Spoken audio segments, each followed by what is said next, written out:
Welcome back to the European Market Open, everyone. A minute to go until the start of cash equity trading. I'm Francine Lacqua in London with Tom McKenzie. And here are your top stories. Germany decides. The polls narrow ahead of the vote on Sunday as candidates vie to take over from Chancellor Angela Merkel. Silence from Evergrande. The developer has yet to make any announcement on a dollar note coupon due yesterday. European banks race to assure markets their exposure is limited. And the White House weighs invoking a defense law to force companies to provide data on semiconductor inventory and sales. We'll get the latest on the chip crunch. Tom, happy Friday. Let's also look at the futures. So we're just about 10 seconds away from the market open. European stock futures down some 0.3%. We've had quite a week, haven't we, Tom? It's all about Evergrande still at the forefront. People are a little bit, or at least markets are a little bit easier about Evergrande. We had a number of banks in Europe trying to reassure their clients about it. Of course, wind is also picking up here in the UK next week, which means that the energy crisis could abate a little bit. But yesterday was all about the reflation trade, and we'll see whether it continues today. Yeah, absolutely. So the futures pointing lower, potentially snapping then today. We'll see how things play out. 3 days of gains that we've seen across the European markets. The Spanish IBEX opening down 0.4%. Over here in the UK, the FTSE 100 is essentially flat. You had the BOE, of course, opening the door yesterday. So for the possibility of a rate hike come this year, though the traders are pricing one in February, bringing it forward from May. That is the situation when it comes to the BOE and a more hawkish stance from that central bank. In terms of what's happening in France, the CAC 40 is down 0.4%. We're still waiting to see the action on the DAX, but of course it is the politics that takes front and center there. 2 days before that election, what kind of coalition will we get, and what will it mean for the fiscal impulse out of Europe's largest economy? The session in Asia, by the way, was mixed. You had some strength coming through from Japan, gaining more than 2% in terms of the Nikkei, but China was lower generally across the board. The PBOC pumping another round of liquidity into the financial system. As you say, Francine, the concerns around Evergrande have not dissipated entirely, but it seems like investors are moving on from that story, at least for now. There's another couple of coupon and bond payments that are coming up for that company that will be in focus next week as well. In terms of how things break down across the sectors here, then you're seeing a drop of about 0.3% in the banking space. That's despite the higher yield environment. You're getting about 1.43 in terms of the US 10-year, that reflation trade back in vogue, at least for now. The auto sector is down 0.3%. You're losing 34 points in terms of energy. As Francine was saying, wind picking up, pressure prices on those energy prices coming off somewhat. Let's check in then on the map and see how things are playing out across the region. Again, the central banks certainly in focus, and it's the ECB, though, who seems to be the outlier, lonely on the sidelines when it comes to the continued dovish stance from that central bank, as you get a bit more of a hawkish push from the Fed and the BOE. So you can see the UK is essentially flat, but you're seeing greater losses in the Italian market. By the way, the Italian government approving $3.5 billion worth of support to try and protect households from those energy prices and that pressure. That is the picture broadly, a bit of a mixed picture here in the European session as we contend with the challenges around the central banking policy and, of course, what is emanating from China. Yeah, a lot of focus, of course, is still on Evergrande. I mean, I think our Mark Cudmore said the problem is that we're still transfixed with this huge company. European equity markets opening a little bit sideways. Of course, it really depends on the individual country that we're looking at. So let's get started on the market. So joining us now, Esther Baroudi, Senior Portfolio Manager at State Street Global. Esther, thank you so much for joining us. What do you think is priced into the market right now? Are they too cool about Evergrande? And are they too worried about, a hawkish stance from central banks? I think on Evergrande, that story's been rumbling for a long time. And if anybody really expects a coupon payment, I think they could be wishful thinkers. This is a very tangled web. It's going to take a long time for the Chinese authorities to unwind. Our teams don't see contagion coming to the... Good morning, traders. I'm going to place in order to sell one of my positions on British pound. As you can see, and all of holders holding position at from 136.844, and you need to place a stop at 136.944. Okay, it will give us 10 pips. So please do so. Please place stop for this position. And if it will move to this level, you will sell it with profit. Stay safe, guys. I'll speak to you later. And I think that's how we'll go. Esther, your line on bondholders being way down the list seems to be aligned with many of the China watchers out there, and we have had this move now by banks in Europe to try and calm the markets and reassure they don't have extreme exposure to this business. Just take a listen. We heard from the CEO of UBS, Ralph Hammers, talking about the situation around Evergrande yesterday. Let's listen in. Direct effect and direct exposure Evergrande is immaterial. Indirect is also not something to worry about. The policy change over time, I think, can actually work to our strengths. Esther, should we be relaxed about the exposure that European investment banks have to the Evergrande business? Well, there will be some houses who won't be relaxed, but I think for the market as a whole in Europe, the US, I don't think there's systemic risk at all from this. There will be pockets of holders, but I don't think this is not a great credit. Never has been. I think what investors should really be asking is what sort of if you like, disclosure and reporting that the Hong Kong monetary authorities and regulators should be imposing on their listings. Yeah. Because this is a Hong Kong can I ask you about people have bought it in good faith. Can I ask you about second round effects? And then we want to talk a little bit more about the reflation trade and some of the hawkish comments we had from central banks.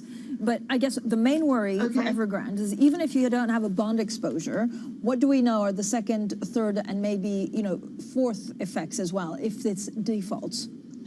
Yeah. Well, I thought the news yesterday where they said that they were going to ask the local authorities to take over their liability in the sense that they have a lot of contracts to people to build their houses and their flats and so on. So that will be reassuring to the local population. It could mean that there's less of a, dampening of growth effect. But I think with China at the moment, with their zero COVID policy, it's hard to know where there is a slowdown, but it's hard to know whether it's coming from the COVID, trying to, when they clamp down on whole cities, or whether it's coming from something like Evergrande. We are seeing a slowdown there, but I will tell you, Esther, I just want to get your views on the reflation trade because we're running short of time. So in terms of what we see in the yields ticking up in the US, 1.43 or 44 thereabouts, and you're seeing some gains on the back of this momentum when it comes to the reflation trade. Do you buy this? Is it going to be sustained? When you say reflation trade, you mean that the authorities are keeping things stable in terms of monetary conditions? Is that what you're saying? I mean, the value play, for me, what the cyclical play, yeah. Well, I mean, I'm seeing a huge rebound in the U.S. economy, but it's really, a lot of it's led by digital. And, you know, firms, there's two things that are driving the markets at the moment. One that isn't being talked about much, which is climate. Because climate is, I mean, we're all preparing for climate. And it's going to be a huge revolution in the way we do things in the markets going forward, probably from next year, all right? And digital is going to be a huge part of how we get the climate revolution. So there's a lot of investment going into that. And that's a secular, that's a huge trend. And you can see it in the numbers really, really strongly. The other thing is the US is in the middle of a huge CapEx investment boom. And you can see a lot of imports coming from Germany, probably offsetting what we're seeing in China, okay? Right. So the US is a major engine at the moment. Of course, that's going to put pressure on the bond markets, upward pressure on yields, right, in the long term. But I think the Fed knows that we're in a sort of transition period, a major one, and they're going to keep rates and financial conditions easy because inflation, the underlying inflation, when you look at unit labor costs, isn't there. All right? It's all coming from temporary supply bottlenecks, etc. Esther, thank you so much for joining us today. We'll have plenty, of course, also on this inflation trade where global bonds yesterday sold off actually quite intensely. I mean, there was like what we saw about 18 months ago, and it wasn't only the Bank of England that kind of started the move. Yeah. It was after the hawkish comments from the Fed, and Norway, the first one to actually move, right, in the G10. Absolutely. We saw the biggest jump in terms of 10-year yields over in the US since March.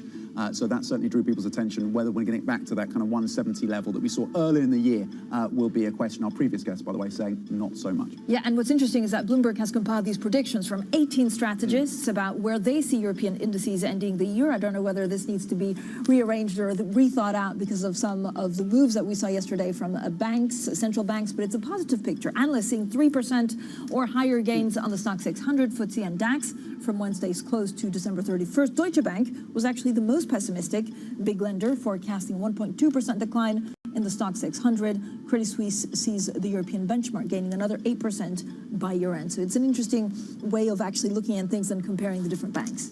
Yeah, absolutely. And whether or not and to what extent the support from the ECB is going to be fundamental to that. And, of course, the growth picture and the lack of inflation, comparative at least, to the US when it comes to those supports for European equities. OK, let's switch focus then to what's happening in Germany. At least we will be after the break. The main candidates sparring in the final TV debate. Just 2 days to go before Germany and Germans head to the polls. Up next, we are live from Berlin with the latest. This is Bloomberg.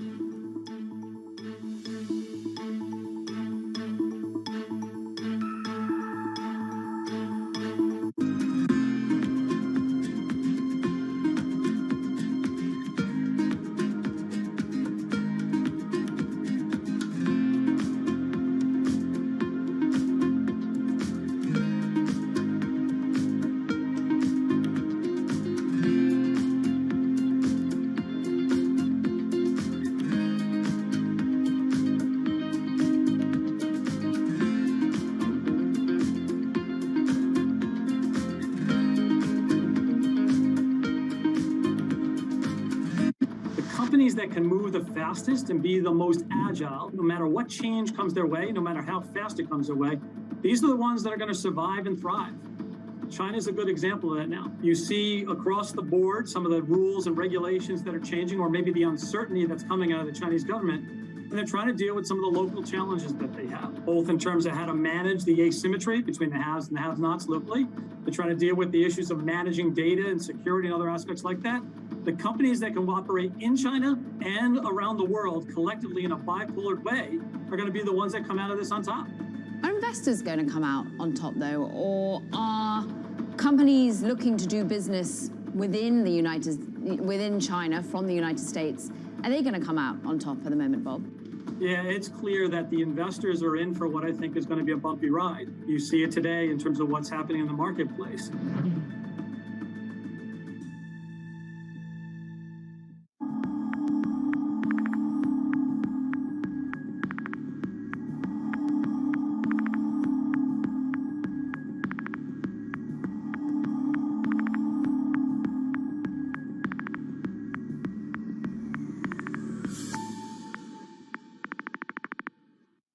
Bloomberg has enhanced search on the terminal to deliver what you need when you need it.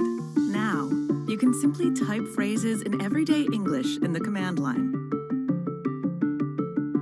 Compare financials, find people, analyze markets. You can enter phrases or ask questions. What do you want to know today? Ask a question or visit SearchGo to find answers now.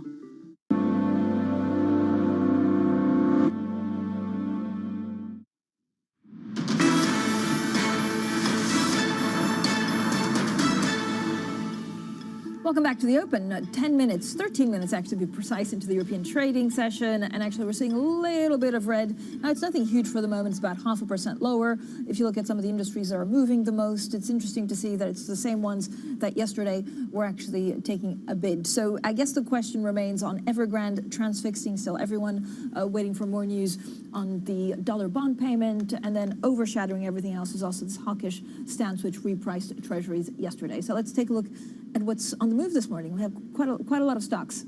Yeah, we do indeed. We had that Nike downgrade in terms of guidance, so that is being reflected now and having an impact on Adidas. This is AstraZeneca. This stock is gaining more than 3%, as you can see, the drug maker here. We have had that approval from the CDC in terms of booster shots, so some changing dynamics in terms of the debate around additional vaccines in the wealthier nations when, of course, in the developed world, you're still at very low rates. But when it comes to the question of retail sales, it was Nike that really stood out with a downgrade. They were really talking about the supply chain constraints. They also had very lackluster sales in China, by the way, growth of just 1% when you compare to numbers they were getting previously of like 6-7% in that market. So that is a squeeze there as well. But this is reflecting now on Adidas, of course, down almost 4%. Will they face the same supply chain constraints as their competitor Nike? I'm not a market analyst, but every September I do buy shoes for the kids to play football. And it's the first time that they ran out of 8-year-old football shoes by Nike. There you go, you're feeling it. It is they're on an ocean liner somewhere, but you go for Adidas, Nike, well, you don't need to drop names. But no, I don't need, but actually it's interesting that we are seeing, we talk about it day in, day out on Bloomberg, these are supply disruptions, and now I feel like it's actually, getting into our supermarkets and shops. It's real, it's very real, isn't it? Mediobanca, so it's starting to strengthen its grip on Generali by boosting holding into the Italian insurer by above 17%. Basically, there's a huge leadership battle heating on between Mediobanca and Generali. Again, the process will determine whether the current chief executive of Generali, Philippe Donnet, stays or not. So there's quite a lot going on. I like all these political banking, Italian stories. There's always some underlying political pressure from someone. The politics of banking to the politics of Germany. 2 days to go until the German election, and the final debate showed the candidates' determination to make the EU a more assertive presence in international affairs. That is as Europe's biggest economy prepares for a future without Frau Merkel. Standing by outside the Reichstag in Berlin is Bloomberg's Aggie Cantrell. Aggie, what indications do we get then on how these parties plan to form a government? So what really caught my eye in the last debate, Tom, was that this was really a question of what the smaller parties are thinking, the parties that probably aren't going to be vying for the chancellery, but what they are going to be doing is looking at going into coalition with either the Conservatives or the Social Democrats. And as the race tightens going into Sunday, it's clear that now probably the Social Democrats, who were in the lead, don't have the absolute clear mandate to form a coalition. And that means that potentially Armin Laschet and his Conservatives could build a coalition with the Liberals and with the Greens and leave the Social Democrats out in the cold. And that was sort of implied last night with the Liberals, who said that they think they have much more policies in common with the Conservatives than with the Social Democrats, and they would preference a so-called Jamaica coalition between the Liberals, the Greens, and the Conservatives. And that shows that as we're going into Sunday, it's really coming down to whatever happens on Sunday. If there isn't a clear mandate available, then it's really going to be a question of who is able to build those coalitions and who is able to create a large enough majority within the Bundestag to then lead the next post-Merkel government. Great stuff, Aggie Cantrill in Berlin, on the ground, 2 days ahead of that important vote. Okay, let's get the Bloomberg Business Flash now with Ritika Gupta. Ritika. Thanks, Tom. Mercedes-Benz maker Daimler is to team up with Stellantis and Total Energies in a European battery venture set to cost more than 7 billion euros in an effort to secure supplies for electric cars in its home region. The world's biggest luxury car maker will take a 33% stake in battery manufacturer Automotive Cells Company. It aims to build at least 120 gigawatt hours of capacity in Europe by the end of the decade. The CEO of agricultural giant Cargill says soaring food prices driven by supply chain disruptions will prove transitory and should dissipate in time. In an exclusive interview, David McLennan told Bloomberg supply was being disrupted by everything from labor shortages to the impacts of climate change. I think it is going to be transitory. Now, this is the dialogue, not just in all products, but particularly in ag and food. I'm optimistic that supply chain issues will clear up over time. Yum plans to open 1,300 new stores in 2021, outpacing expansion from last year. In an exclusive interview, CEO Joey Watt told Bloomberg that Pizza Hut's smaller satellite restaurants see a payback period of 2 to 3 years, which is faster than its bigger stores. Yum China also wants to double the number of Lavazza coffee shops in the country by year-end. The opportunity for this market is fantastic, and we certainly hope to grow. And that is your Bloomberg Business Flash, Tom. Ritika, thanks so much. Ritika Gupta there in London. Now, 2 days to go until the German election, and the final debate shows the candidate's determination to make the EU a more assertive presence in international affairs. That's as Europe's biggest economy prepares for a future without Angela Merkel. We'll have plenty more, of course, on the German election. It's Sunday, 2 days away, and the polls are definitely narrowing. This is Bloomberg.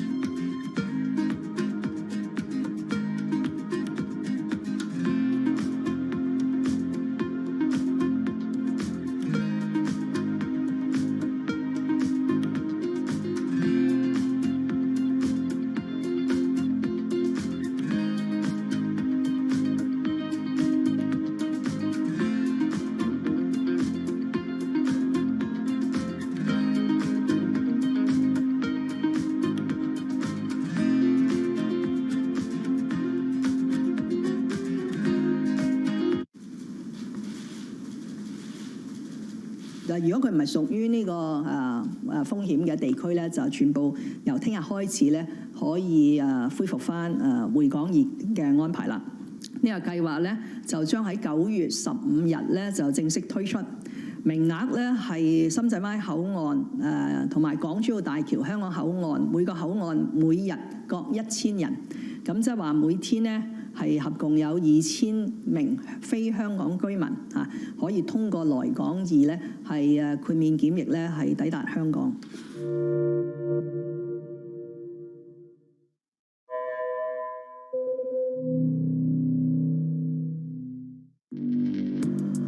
Access the financial world on demand.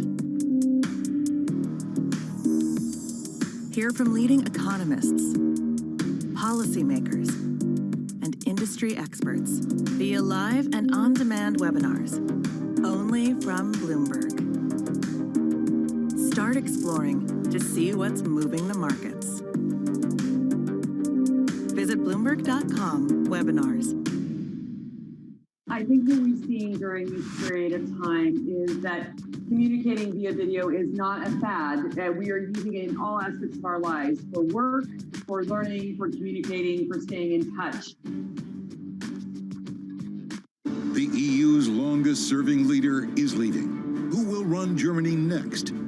Join Francine Lacroix for the first results and analysis on Bloomberg Germany Decides. Tune in for live coverage beginning at 5 p.m. Sunday on Bloomberg Television and Radio.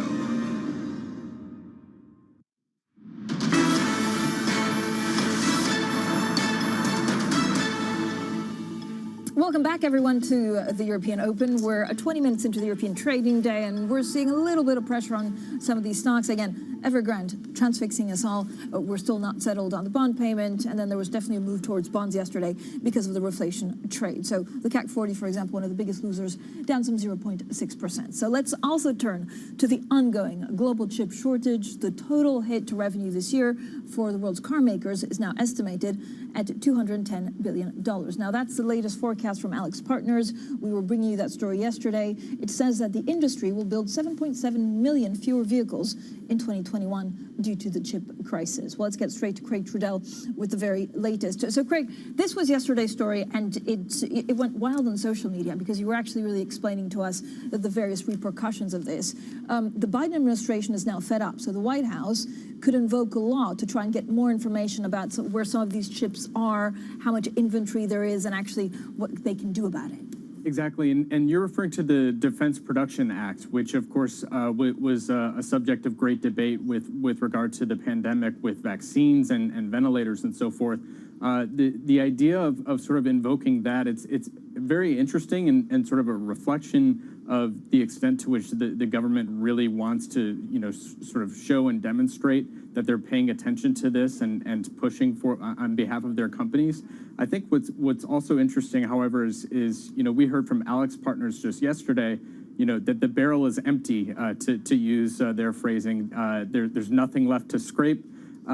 This is a situation where, if the White House was able to get its hands on more information, what they would find is really a situation that, is pretty dire, and there's no sort of quick and easy fix. So, this is something that the chip companies have talked about for some time, that this is investment that is quite costly and takes a long time to sort of, to plug in and actually get chips out of it at the end. Okay, an important update in that story. Bloomberg's Craig Trudell, thank you for giving us the details. Okay, switching focus to Nike, posting its first quarter sales that missed Wall Street estimates as production and shipping delays with that company hobbled the company's efforts to meet strong demand for shoes and athletic wear. So it's not just supply chain constraints around semiconductors, it's the rest of the market as well. They now have cut their sales outlook amid that supply chain disruption. Bloomberg's Ritika Gupta joins us with the details. Ritika,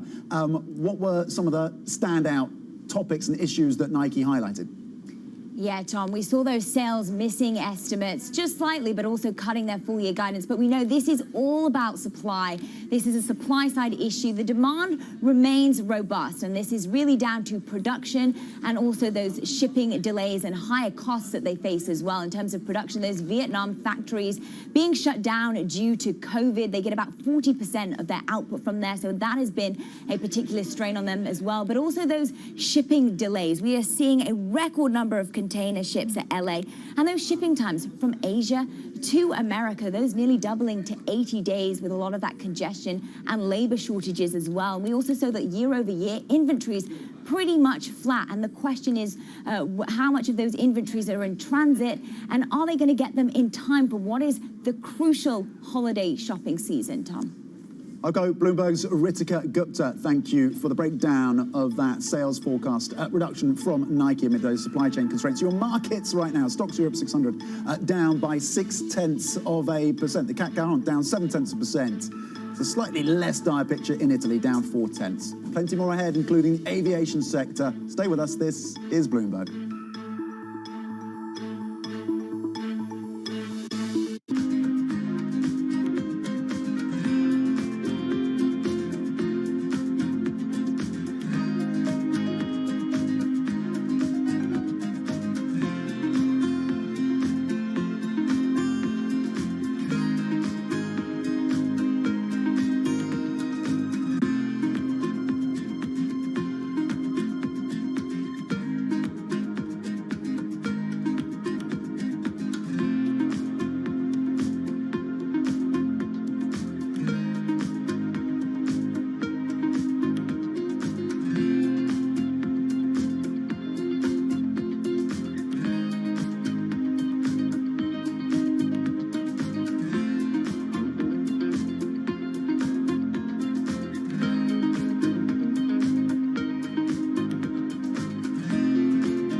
there is just a lot of demand right now for products, whether those be items for our home office or for backyard entertainment.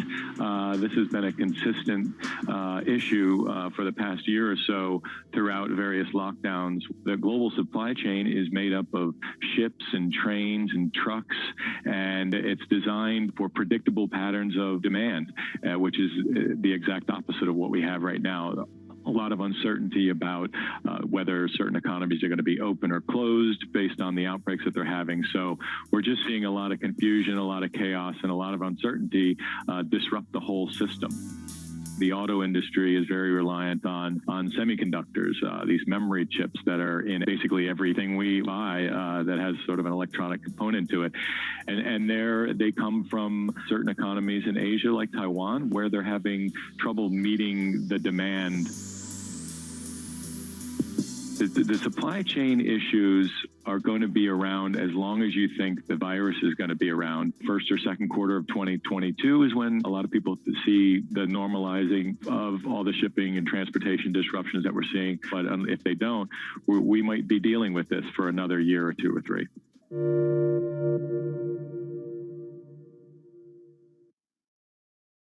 Global markets never sleep, so stay connected with Francine Lacqua in London, Matt Miller in Berlin, and Kaylee Lyons in New York. Perspective on the day ahead. Bloomberg Surveillance, early edition. Weekday mornings on Bloomberg Television. This is a market that over the past few weeks has made it clear it wants to go higher. It got a little spooked by the idea that geopolitical tensions are rising.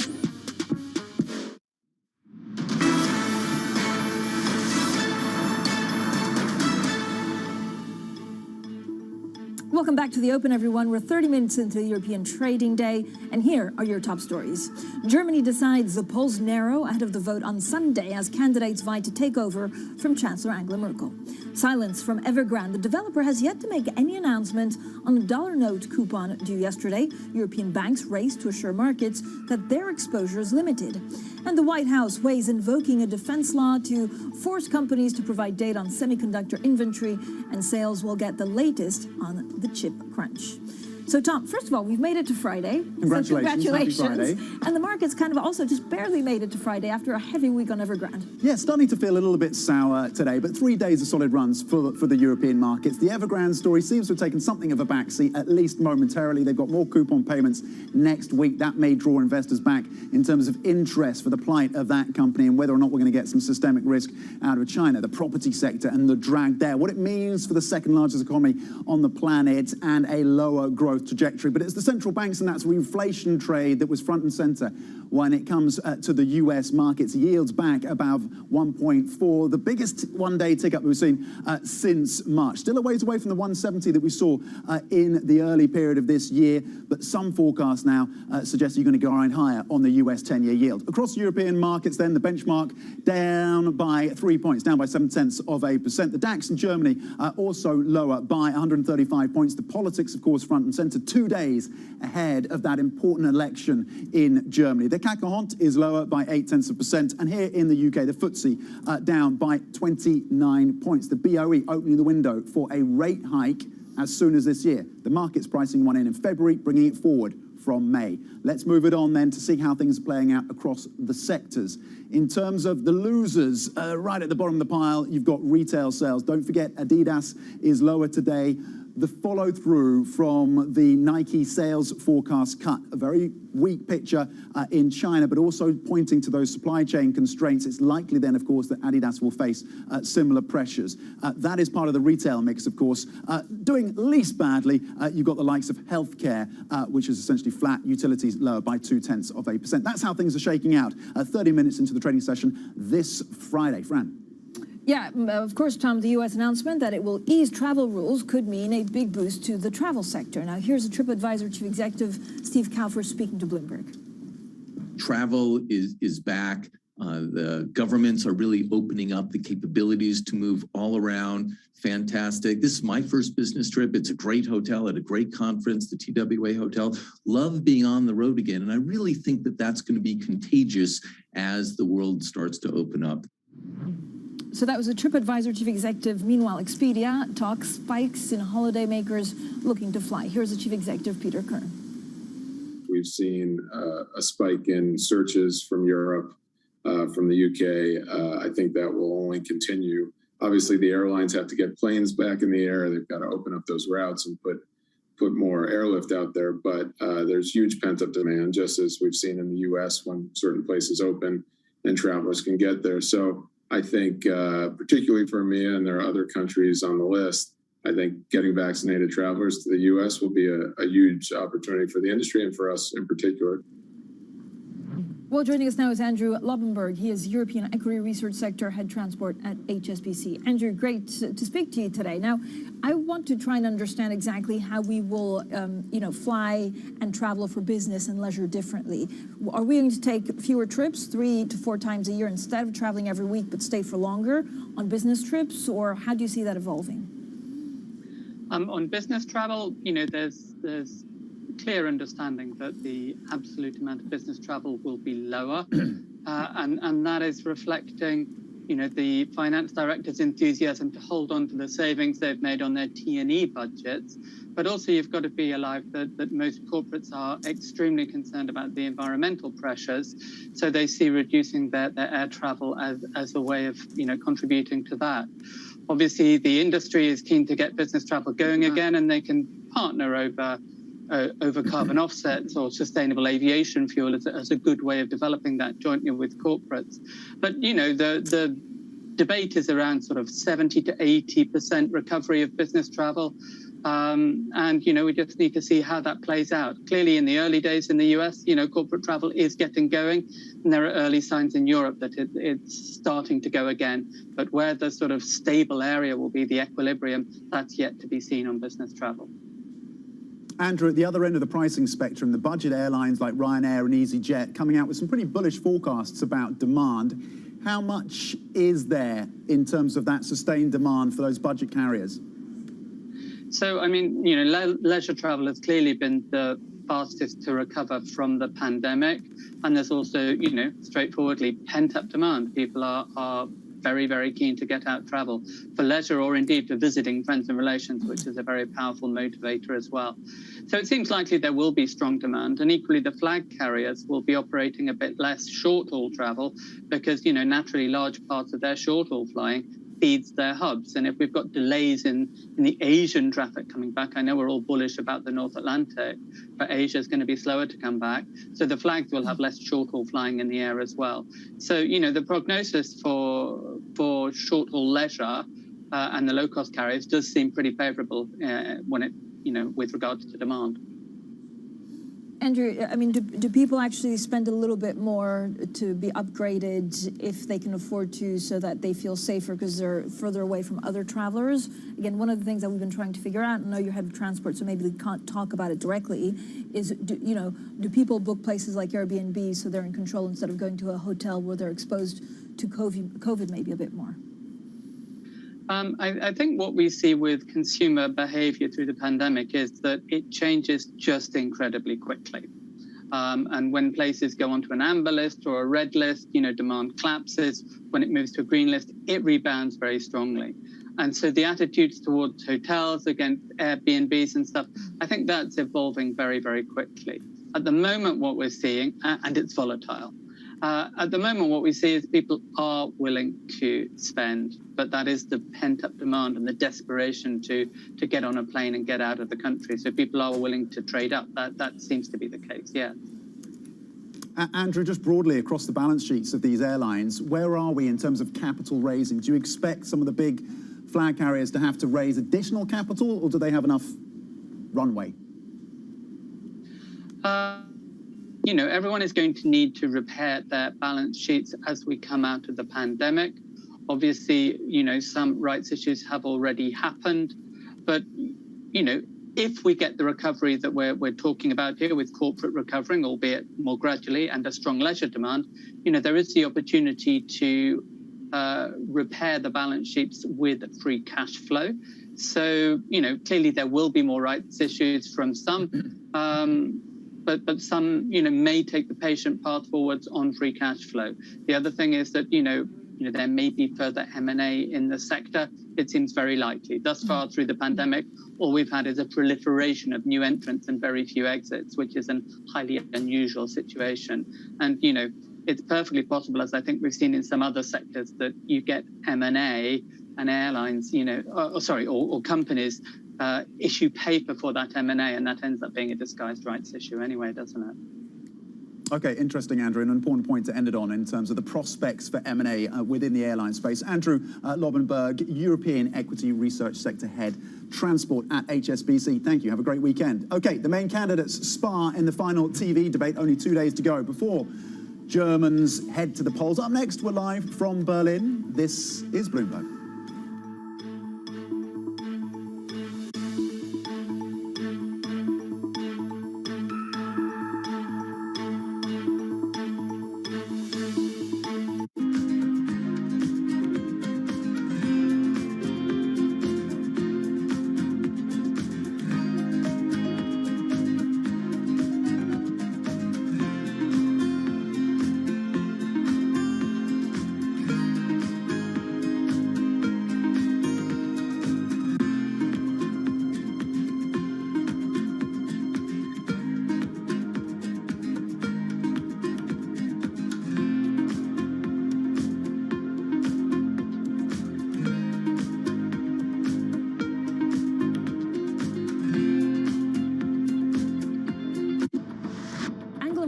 After 16 years in power, actually, remains one of the most popular, if not the most popular, German politician ever.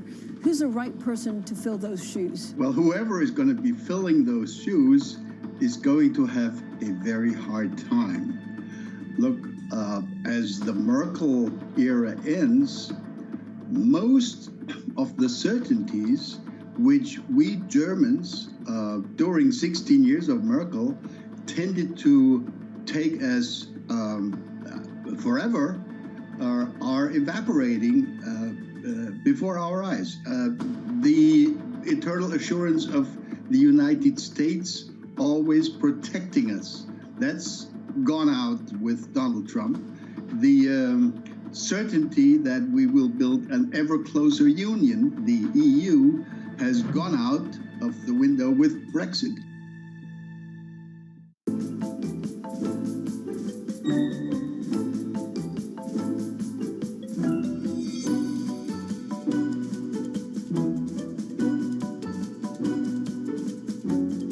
When you went to Harvard Law School, did you say, maybe someday I'll be on the Supreme Court? Anybody who thinks maybe someday I'll be on the Supreme Court, I don't want to say there's something wrong with him, but there is something wrong.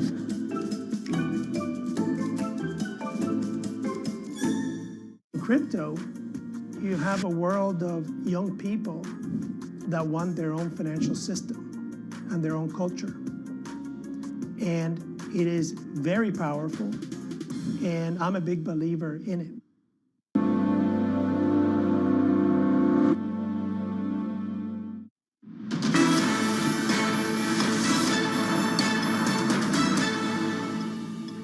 Welcome back to the Open. We're 40 minutes into the European trading day, and we're seeing a little bit of a mixed bag, actually a little bit of declines accelerating on the DAX, now down some 0.7%. Sovereign bond yields climbing on optimism about the economic outlook, still a lot of uncertainty on China and Evergrande. So 2 days to go until the German election. It's on Sunday. The final debate showed the candidates' determination to make the EU a more assertive presence in international affairs. Now that's as Europe's biggest economy prepares for a future without Angela Merkel. Well, joining us now is Bloomberg's Western Europe managing editor. He is Chad Thomas. Chad, always great to have you on TV, so thank you so much for coming on. So what indication did we actually get on how those parties plan to form a government? Well, what's really interesting, Francine, is we had Armin Laschet, the head of Merkel's party, on television here in Germany today, and he said something that really stuck out for me. He said, we may not know on election night who is going to be the next chancellor. And I think he said that because he knows that he's, at the moment, in the polls, it's tight, but he's running in second place. And in Germany, you don't have to win the election to become chancellor. You have to be able to form a government. And so I think he's already laying the groundwork for the possibility that it's a very tight race. He comes in a close second, And he then goes about trying to form a government by getting some of these other parties together to support him. We have a lot of parties that are going to enter parliament. They're very close in terms of the polls. And so it's looking like you're going to have at least 3 parties in order to form a coalition. And so it's going to be really a question of who can get parties on their side to form a government. Of course, Social Democrat Olaf Scholz, he's leading the polls currently. He very much will claim that he has a mandate to form a government if he is the one who does win on election night. But we'll be watching this very closely come Sunday, exactly how this plays out. Yeah, whatever you think of the individual candidates, you have to admire their ability to attack their competitors, but also leave the door open for possible coalition partners, right? In terms of the commitments, Chad, from the FDP and the Greens, in terms of what they would expect from the CDU and Social Democrats, because, of course, they could be the kingmakers, the Greens and the FDP. What do we know at this point? Well, they absolutely are going to be the kingmakers in this election, and that's what's quite interesting. We were watching the debate last night. You were really looking at 2 opposites here when you talk about things like fiscal policy. So Christian Lindner, who runs the FDP, he was talking about a need to return to fiscal restraint, to rein in the budget. And then you had the Greens leader, Annalena Baerbock, saying that the Germany needed to spend more. There was a lot to do in terms of digitalization. She wants to raise the minimum wage. And of course, she has a huge climate package that she wants to push through as well. So with these 2 parties as the potential kingmakers, the real question then is how are they going to square the circle, whether that's with the Social Democrats or with Merkel's party, the CDU. So the question, I guess, will be who is able to square that circle ultimately and form a coalition.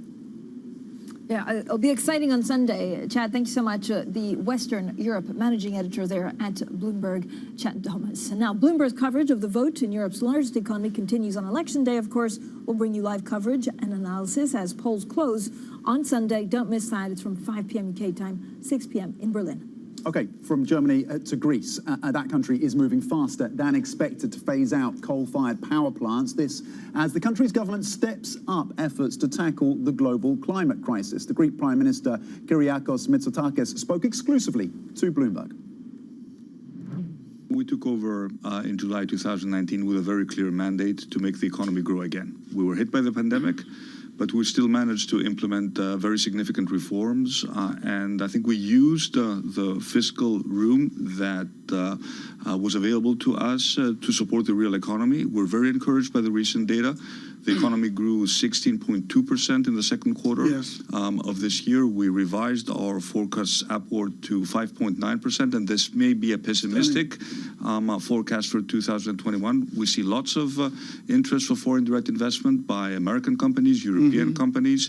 We're making big progress in digitizing the state. We have a very ambitious green transition plan.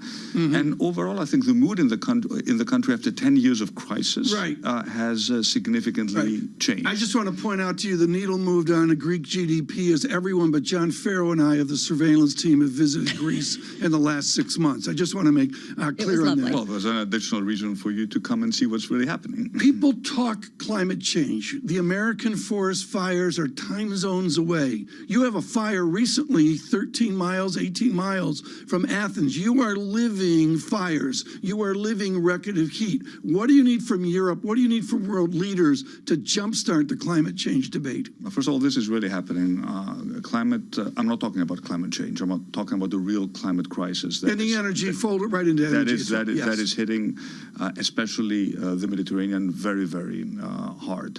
Now, we've put in place a very ambitious plan to decarbonize very quickly. And Europe is at the forefront of this effort. As you know, we have a commitment to be climate neutral as a continent by 2050 and to reduce our greenhouse gases by 55% by 2030. What are we doing in Greece? First of all, we're shutting down all our coal-fired electricity plants. We said we would do it by 2028. I think it will be possible to do it by 2025. So we are significantly contributing towards decarbonizing by changing our energy mix. Obviously, we're adding renewables. And in the interim, we are going to be dependent on natural gas. The Greek Prime Minister there, Kyriakos Mitsotakis, at UNGA, speaking to our Tom Keene in New York. Now, coming up, how long will the reflation redux last for? Well, that is today's MLive question of the day. You can join the debate. Reach out to us at MLIV Go on the Bloomberg terminal. You can also IB Plus TV Go. More on the markets, of course, shortly. This is Bloomberg.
Trading revenues coming in better than expected. Everything. Cash, $1.4 trillion of cash. One of the most notable aspects of this report that was stellar.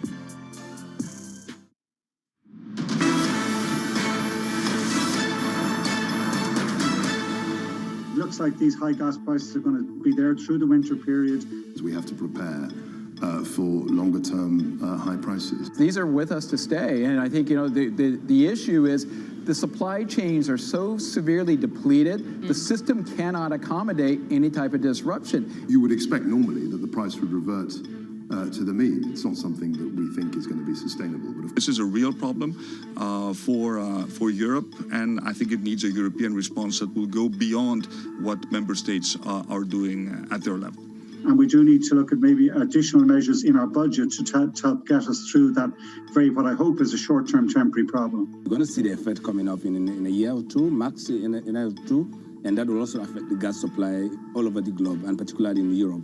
And in a cold winter, when you have to ration gas for heating, that is something that's not just about geopolitical games or markets. It touches everybody's lives. Well, chief executives there and world leaders weighing in on the energy crisis, how households are facing painful price increases as growing energy crisis collides with labor and goods shortages caused by Brexit and the pandemic. I think Tom and I were actually talking about winds, so it's not going to be great in terms of weather next week, but we're expecting winds in the UK to pick up, and that's, of course, good for wind farms. Good for the turbines, right? Get them turning, replace some of this demand that we've had for gas. That's the question, right? Goldman Sachs and others saying, look, if you have a really bad winter, it's all about weather. It's all because weather dependent. If you have a really bad weather, you're going to get $90 on oil. But right now, you're right. Yeah, we're seeing some wind pick up. So some relief for the moment. Yeah, I mean, we'll be miserable at the park, but at least we'll have some wind and it's good for renewables. Now, later on Bloomberg Surveillance, we have an exclusive interview with the Iberdrola chairman and chief executive, Mr. Ignacio Galan. We'll get his take on Europe's energy crisis, and we'll also look ahead to COP26. Don't miss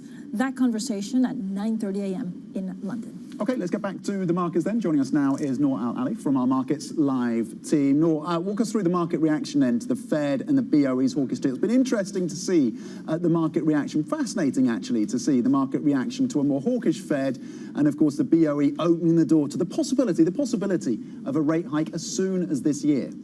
Yeah, absolutely. Good morning, Tom. Thank you so much for having me. Well, realistically, gone are the days that central bankers waited for the Fed to determine policy. You've got a bank as dovish, in my opinion, as the BOE saying, look, the economy is doing so well that we actually think that we might raise rates even as sooner than you would expect before the end of the year. And that's really good because that puts into the reflation trade back into focus. What does it mean, Noor, for actually, going forward? How much pressure does it put, for example, on ECB? Because we've had a lot of hawkish stance from other central banks this week. Yeah, absolutely. I mean, now that kind of leaves the ECB in a corner on its own with its very dovish take.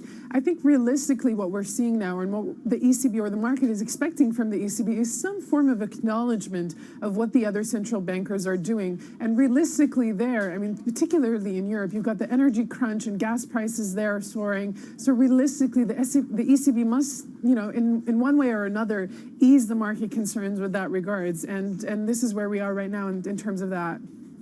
In terms of how this overlaps onto the commodities space, I noticed that iron ore was higher today. The oil picture is looking a little bit stronger as investors weigh some of these implications. But you also have to factor in, of course, a slowing Chinese recovery. At least that's a view from many. How is this kind of playing out within the commodity space?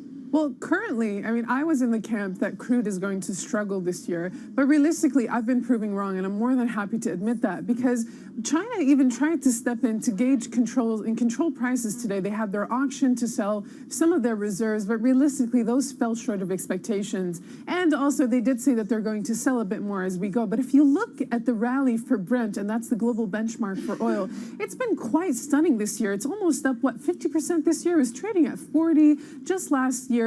And now, there are expectations for it to hit 80 and 90. With the energy crunch as well, this puts crude in a really nice position, at least in the short term. But unfortunately, that makes people rationing, as we just heard, rationing oil and gas for heating. And that's not a really nice position for a lot of these central bankers and governments as we go into the winter.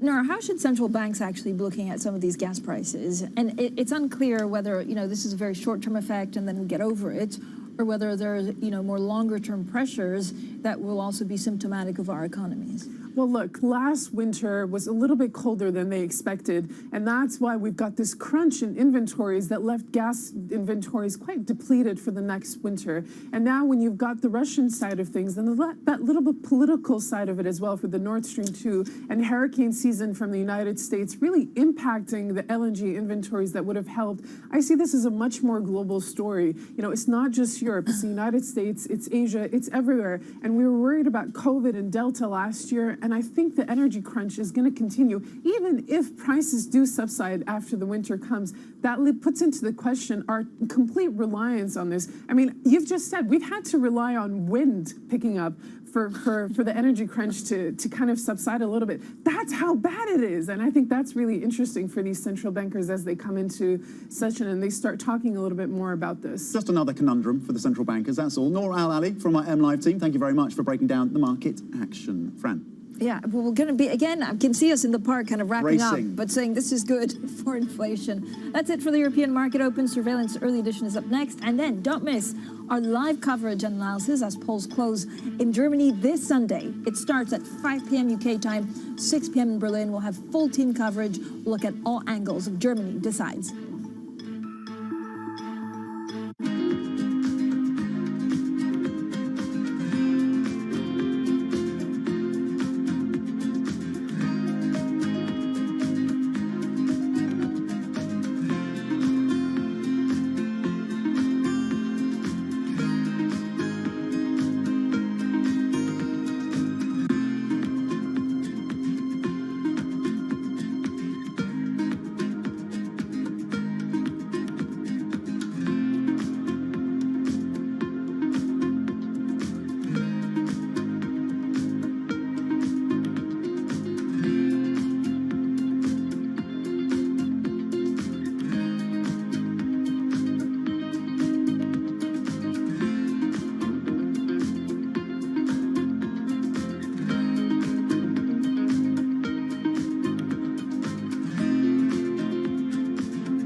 look at China, if you look at U.S. taxes, how much time do you spend figuring out these big overarching themes as opposed to what happens with inflation? There's an awful lot going on at the moment, as you say, and clearly some of the big debates at the moment are the slowing global growth picture, which we're seeing everywhere. And we're also seeing that at a time when inflation is rising and is proving pretty sticky.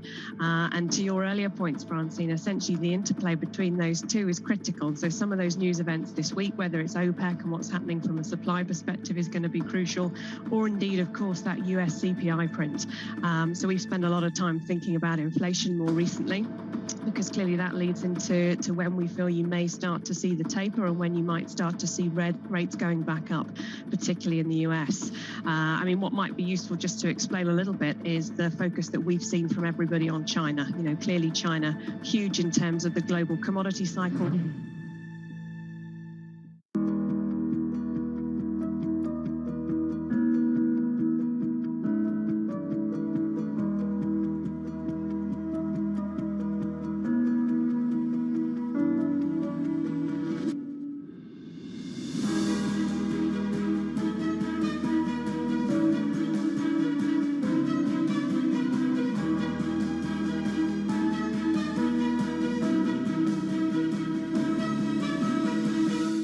Oil prices are up since your Concho deal, but some are saying that that is too high of a price. Maybe you paid a little bit too much. How did you come to the right valuation? That's what's great about our cost of supply framework inside our company, because it's agnostic to price. So to fit our framework, Alex, the all-in cost of supply needs to be below $50 a barrel WTI.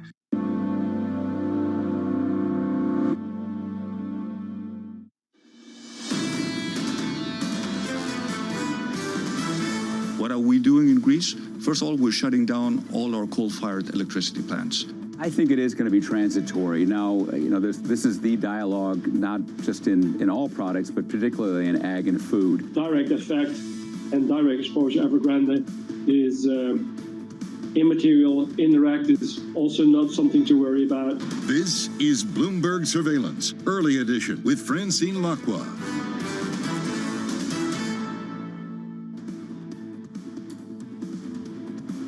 Well, good morning, everyone, and welcome to Bloomberg Surveillance Early Edition on this Friday, 24th of September. I'm Francine Lacqua here in London, and here's what's coming up on today's program. Tightening race, Angela Merkel's CDU narrows the gap on its SPD rivals over the final TV debate. Just 2 days to go until the election in Germany. Late payment, Evergrande gave no signs of paying an $83.5 million bond coupon due yesterday. Shares fall another 10%. And Europe's energy crisis deepens. The UK says it will offer limited support to businesses affected by the shortage. We'll be speaking to in this program, we'll be speaking to Ignacio Galan, the chief executive of Iberdrola.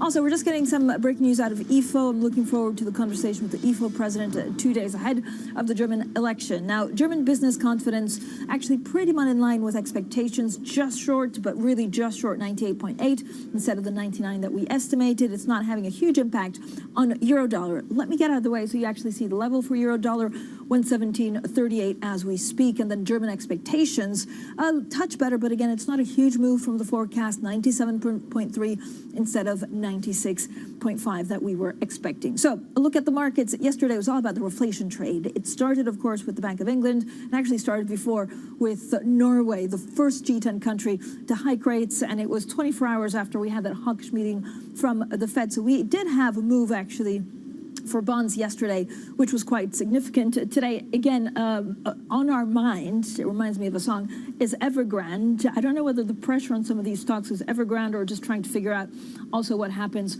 on the space for some of these hawkish central banks. The CAC 40, one of the biggest losers, almost down 1%. So Bloomberg has also compiled predictions from 18 strategists about where they see some of these European indices ending the year, and it's a pretty positive picture overall.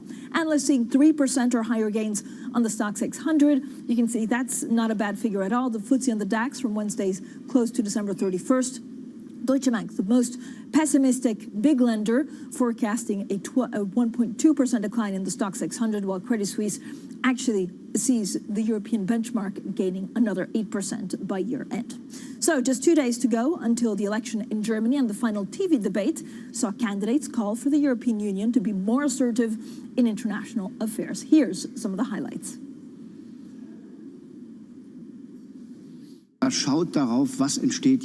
Europe is looking at Germany and what government will be formed.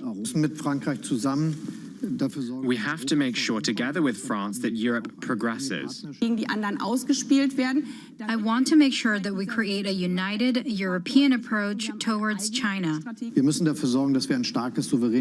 We are the big country in the middle of the European Union with the biggest population and the biggest economic strength. We need to start projects together, also arms projects, to be able to act together when the USA steps back. Now, with polls suggesting that Olaf Scholz and the SPD's lead is narrowing over main rival, Conservative Armin Laschet, it was the last big opportunity for candidates to land blows before Germans vote on Sunday. Well, the latest polls put the gap between the biggest parties at between 2 and 4 percentage points. Well, joining us now is Bloomberg's Aggie Cantrell. Aggie, thank you for joining us. So did we actually get an indication of what coalition is looking most likely?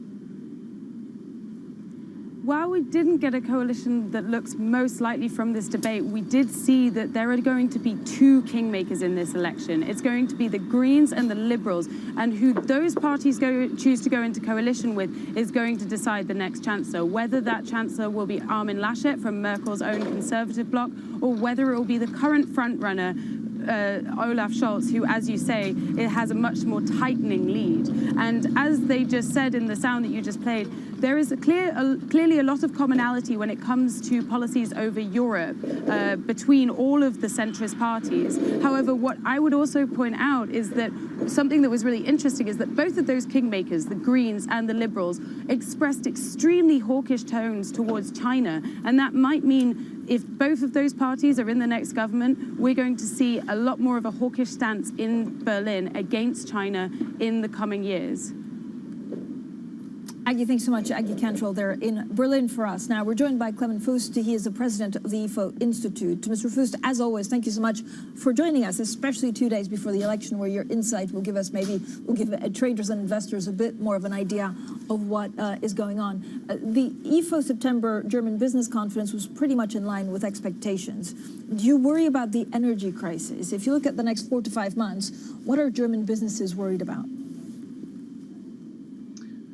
German businesses are worried about the supply problems. German manufacturing is really experiencing a bottleneck recession. Production is declining, although order books are full. And then there is, of course, the medium-term outlook. Energy prices are one issue, but there's certainly concern about the general framework of economic policy. So how will carbon reductions, how will climate policy be conducted? Will the new government create a framework that gives sufficient certainty to businesses so that they can invest, in particular, in low carbon technologies? There's currently a lot of uncertainty about what the carbon prices will be, what the regulations will be, and the new government has the task to give businesses a more reliable framework in this regard. I keep on reading a couple of things when it comes to German elections, which is it could take 3, 4 months, even longer possibly, to actually have a government after the elections on Sunday. How much would that impact business confidence? Not too much, I would expect. I think one issue is important, and that is whether we have a majority on the left. So a majority of the Social Democrats, the Greens, and the extreme left party, because that would probably give rise to a left-wing coalition. And in that case, there would be a significant shift of economic policy to the left, which is a concern for businesses. If there is no such majority, it may take time until the government is formed, but whatever government emerges, if it is a moderate government, there will not be much volatility in economic policy, so the outcome may not matter so much. I think the real difference is between a left coalition, including the extreme left, and the rest. What would be the main concern of businesses actually on the left coalition, including the extreme left? Is it taxes? Could we see, possible nationalization, or how far could that go? I would say 3 things. It's more uncertainty and less reliability in foreign policy of Germany. This creates risk. The government will be more fragile because it's difficult to predict how the extreme left party behaves. But then it's, of course, also taxes. So the Social Democrats, the Greens, and the extreme left want to introduce a net wealth tax. That's a tax that exists almost nowhere in Europe. It would significantly burden investment in Germany and lead to capital outflows. It's not entirely clear it would be coming, but there are concerns about the tax burden. And then finally, concerns about very interventionist policies, so very harsh regulations, as opposed to a policy, in particular climate policy, that would bet more on CO2 prices and leave more room for market processes. I think those would be the concerns. Mr. Fuest, what do you think is actually the prescription? Is there one thing that businesses have been asking of the new government that you think is the number 1 or 2 priority for the next 12 months?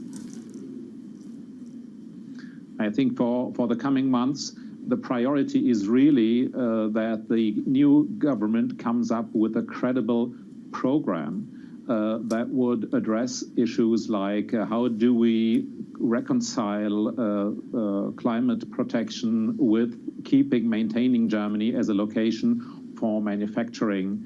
How do we make sure that energy supply, which is key for manufacturing investment, that energy supply is not too pricey in Germany and reliable in Germany in the long term? And how do we make sure that the general tax and regulatory environment doesn't become too heavy? And finally, also, how do we make sure that public investments that are complementary to private investments, especially in CO2 reduction, how do we make sure that these investments actually happen? Thank you so much, Clemens Fuest, president of the IFO Institute, joining us this morning. Now, Bloomberg TV will also be covering Election Day in Germany, live with analysis and polls as they close on Sunday. Don't miss our special Germany Decides on Sunday from 5 p.m. UK time, 6 p.m. in Berlin. Now, coming up, the ECB is lonelier than ever after a hawkish turn led by the Fed. We'll discuss central bank policy divergence with Gilles Moek from AXA next. This is Bloomberg.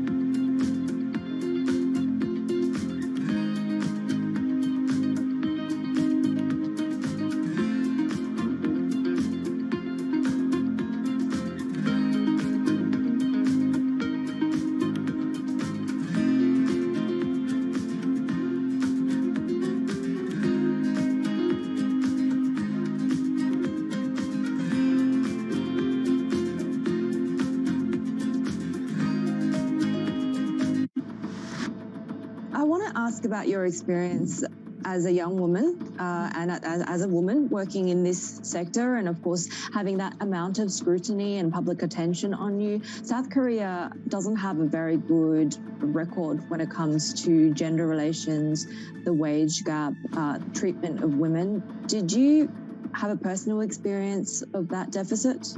I was in a mechanical engineering department for 10 years for my undergrad and PhD. Of course, I was just 2 girls among the 120 classmates in the mechanical engineering department. And then at the time, our workshop building, we even didn't have a female bathroom. So when I watched the Hidden Figures, that was so sympathizing with my experience, because I should go all the way to the campus to go to the female bathroom out of the building. But I really want to see the tendency of the development rather than the current status. From New York City. We're in London, in Sydney, in San Francisco. 9 a.m. in Beijing and Shanghai. Good morning, everyone. Have a great evening. This is Bloomberg Daybreak with Lee. Balance of Power on Bloomberg Radio. Welcome to Daybreak Australia. This is Bloomberg Technology. And this is Bloomberg Green. To recap the headlines. You do not want to miss this story. Really good news on the jobless claims front. How are you thinking about those dynamics?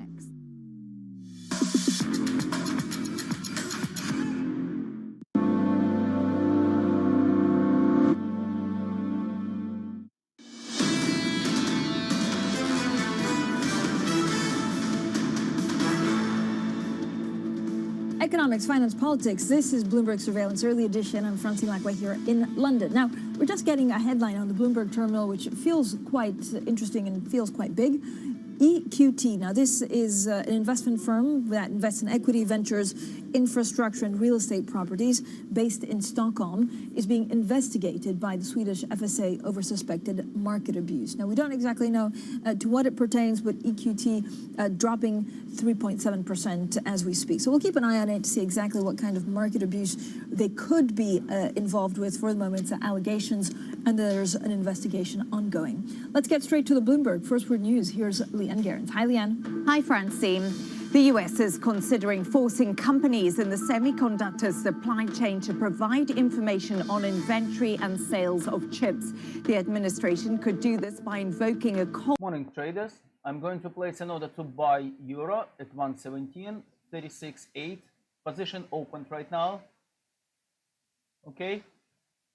117.36.8. You still have time because it moved down. So if you want to trade euro, please place an order. Please stay with me and we will go through this trade together. Stay safe. Tight labour market. Supermarket deliveries have also been impacted.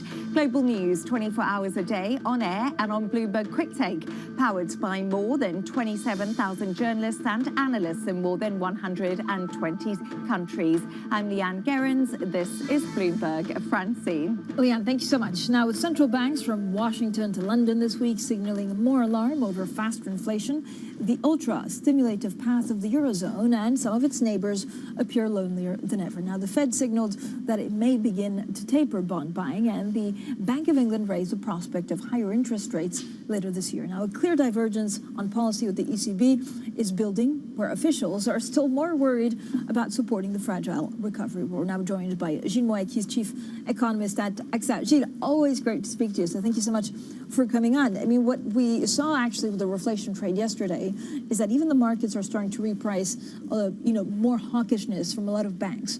Where does it leave the European Central Bank? Well, yeah, in a way they're lonelier because so far they haven't been as clear as the Fed as what they want to do next year. But I think the direction of travel for the ECB is not that different from what we have from the Fed and the Bank of England. It's just a matter of time. We know that we have good reasons to think that they will scale down their purchases probably in March 22, which is the soft deadline for the end of PEP. There's a discussion on recalibrating the ordinary QE program after that, but the net effect of recalibration minus the end of PEP would still be less buying by the ECB. So it's the same direction. It's going to move a bit slower than what the Fed is ready to do, and clearly the Bank of England. But two differences. One, the Eurozone started growing again later than the US, so it makes sense for the ECB to wait a bit longer. We don't have the same entrenched inflation problem that the UK seems to be cooking for itself. Gilles, if you look at some, a number of confluence, which is actually China, and I don't know how you read Evergrande. A lot of people are saying, look, it's not only the bond exposure, it's a second-tier effect, a third-tier effect, which is why some are likening to Lehman Brothers, and then also some of the uncertainty that we're seeing in the U.S. economy. Like, how difficult is it to set policy in this kind of environment? What I think is interesting at the moment is that actually the data flow in general in the world economy is softening.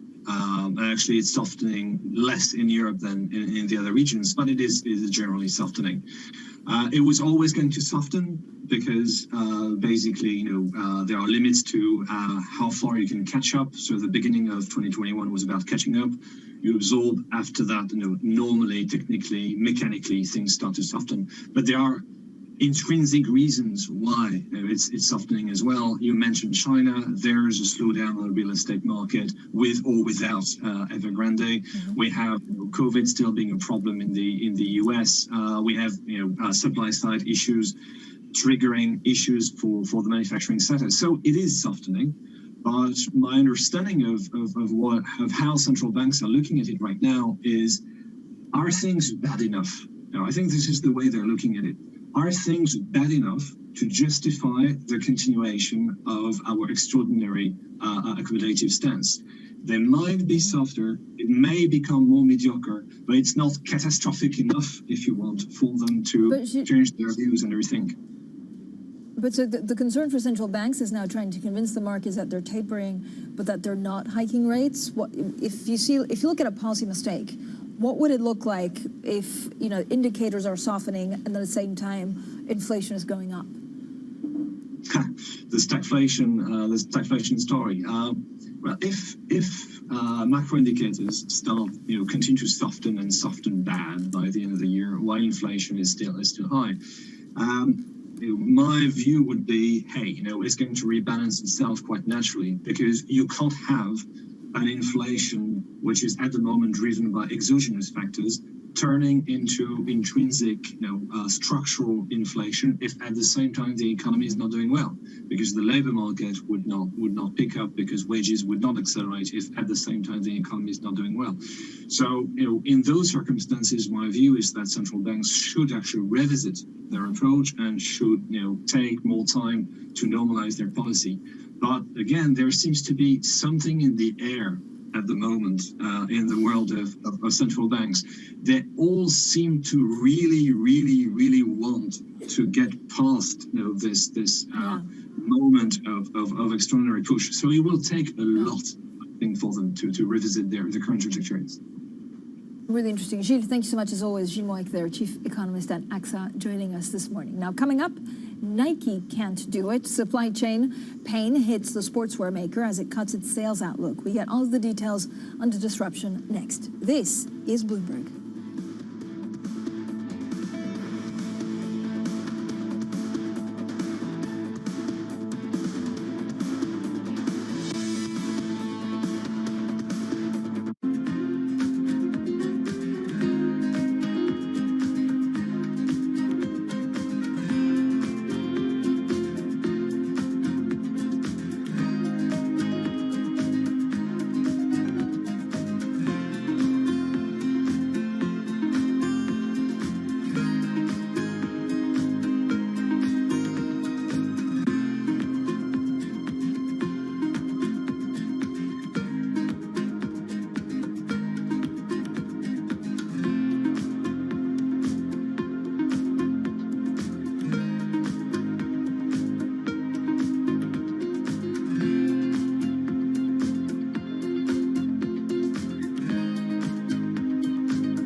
U.S. Open tennis champion Emma Raducanu's three dream dinner guests. Daniel Ricciardo, Michael Jordan, and Tom Keane from Bloomberg. She understands you. Funny and very understandable. I am reading in on tennis like nobody. Champion approved Bloomberg surveillance. Mornings on Bloomberg Television and Radio.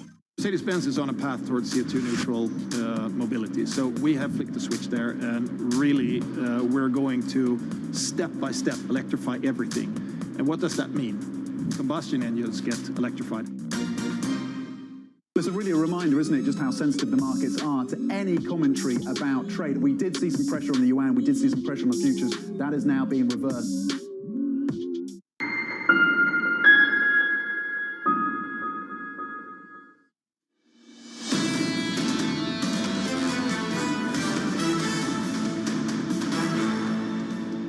I think it is going to be transitory. Now, you know, this is the dialogue, not just in all products, but particularly in ag and food. I'm optimistic that supply chain issues will clear up over time.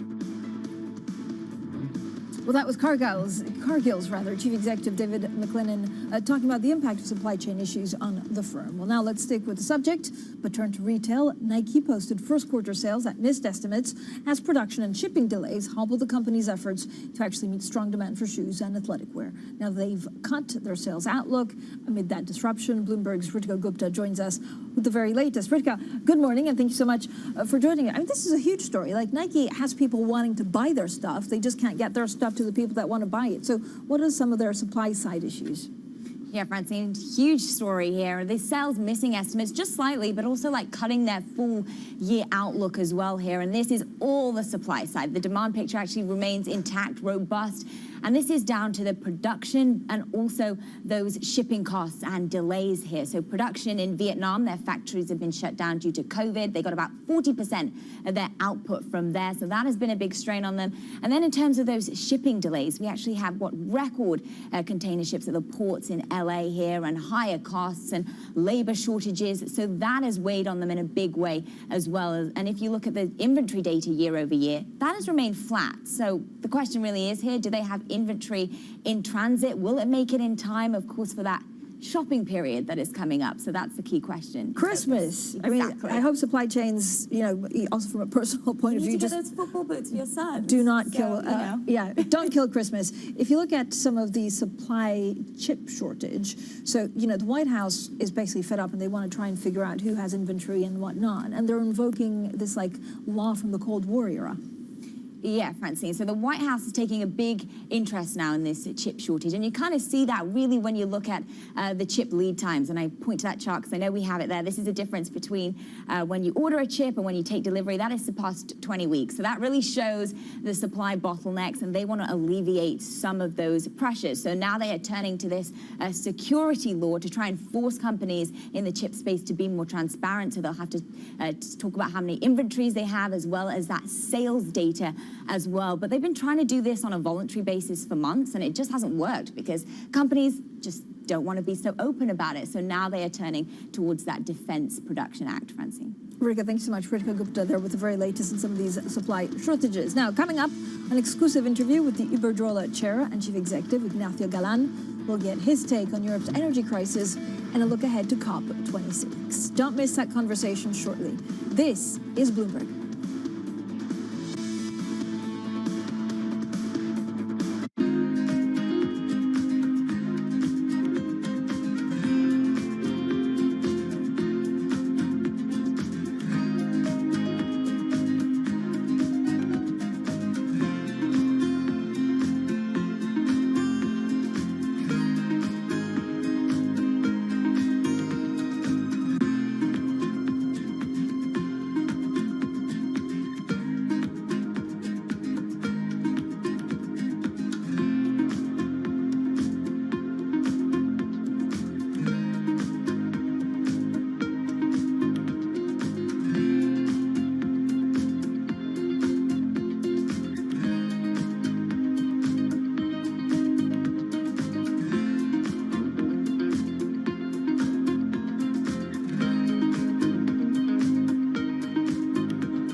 We didn't want our story to be ended by Taliban. We wanted to continue the path that we started, to continue to go for our achievements and to go for having our dreams to reality. So that's why we decided to leave Afghanistan and go for somewhere safe. We are concerned that what will happen to our home then. Many people are leaving, but there are still girls who have dreams. There are still people who have dreams, and we want countries around the world to help Afghanistan to have peace over there, so that the girls over there can have the opportunities to continue their path as well.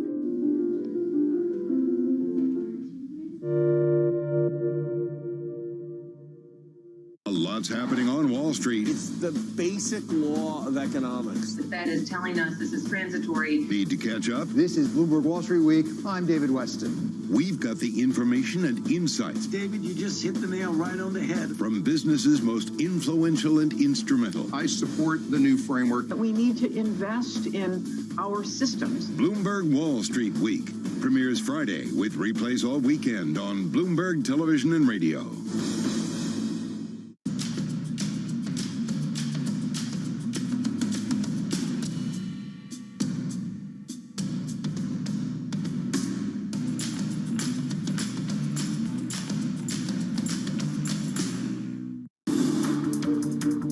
Every Friday with 30 minutes dedicated to fixed income, I'm Jonathan Ferro. This is Bloomberg Real Yield.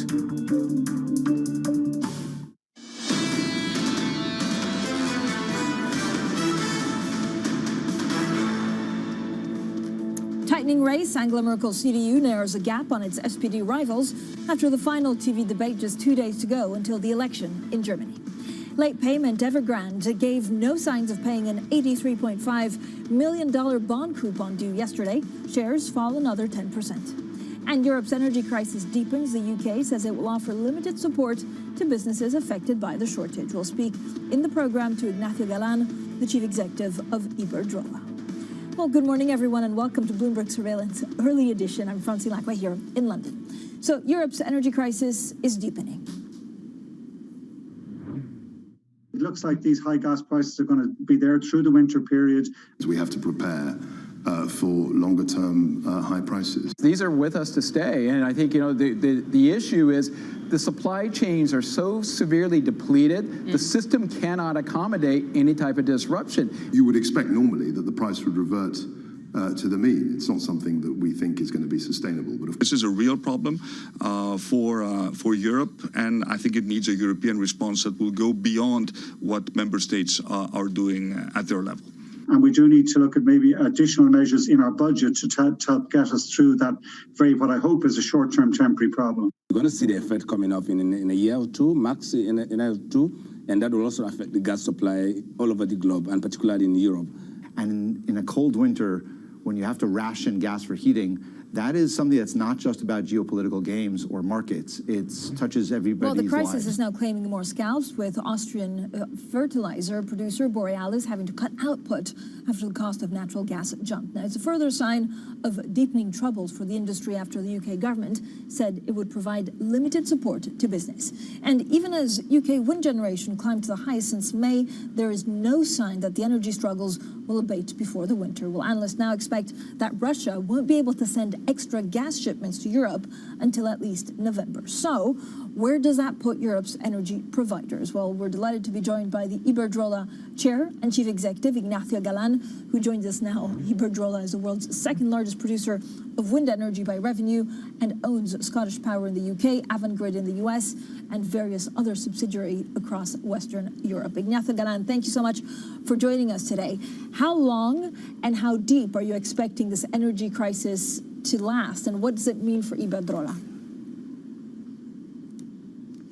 Well, I think what is called this energy crisis has a main driver, which is the price of the gas. So I think gas is, since then, the reserve worldwide has already diminished. For another side, I think that for several reasons, I think either because the increase of demand and the low production in certain countries is already increasing that one. My expectation is the gas prices is going to fall down in the next probably 5 or 6 months, when the reserve will be already again recover and the situation will be normalized. I think the another thing which I'm already more worried, which is certain people or certain countries in Europe is already saying that the responsibility of these prices is the carbon prices, and I absolutely disagree. Right.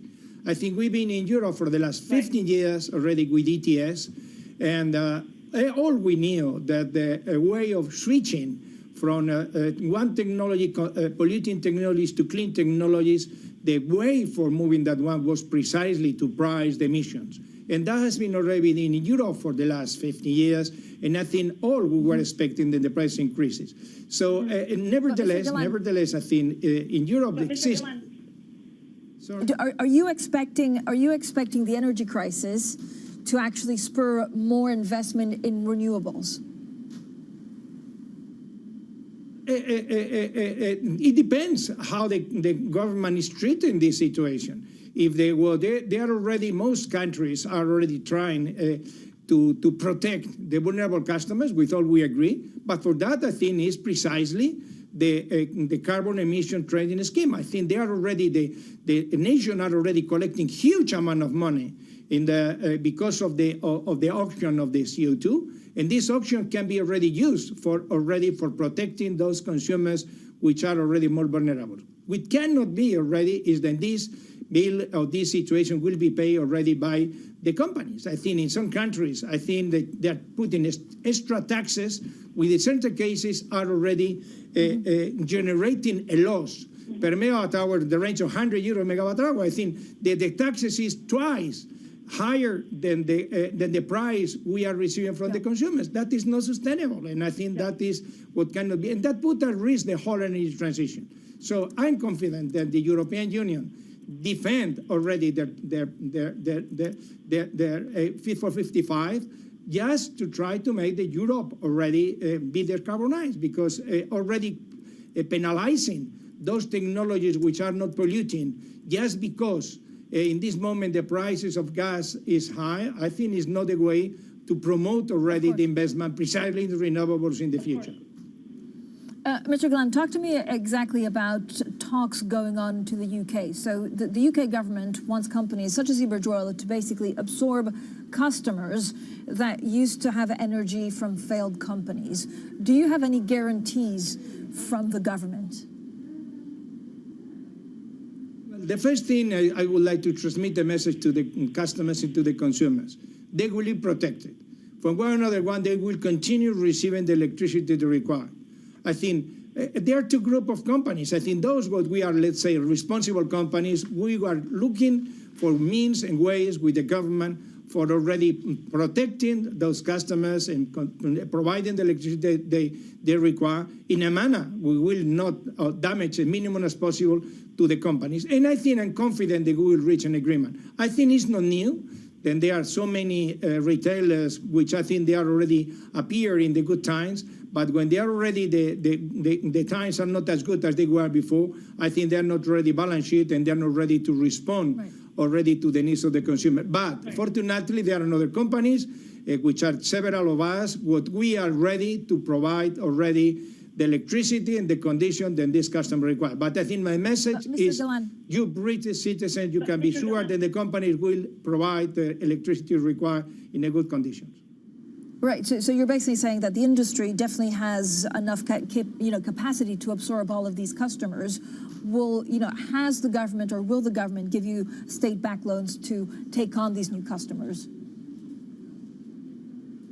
Well, the point is we are already just talking with the government to see which is the ways how we can do two things, how we can protect those customers without affecting to the interests of our shareholders. But I think my message is the customer, if we're going to the one, they will be protected.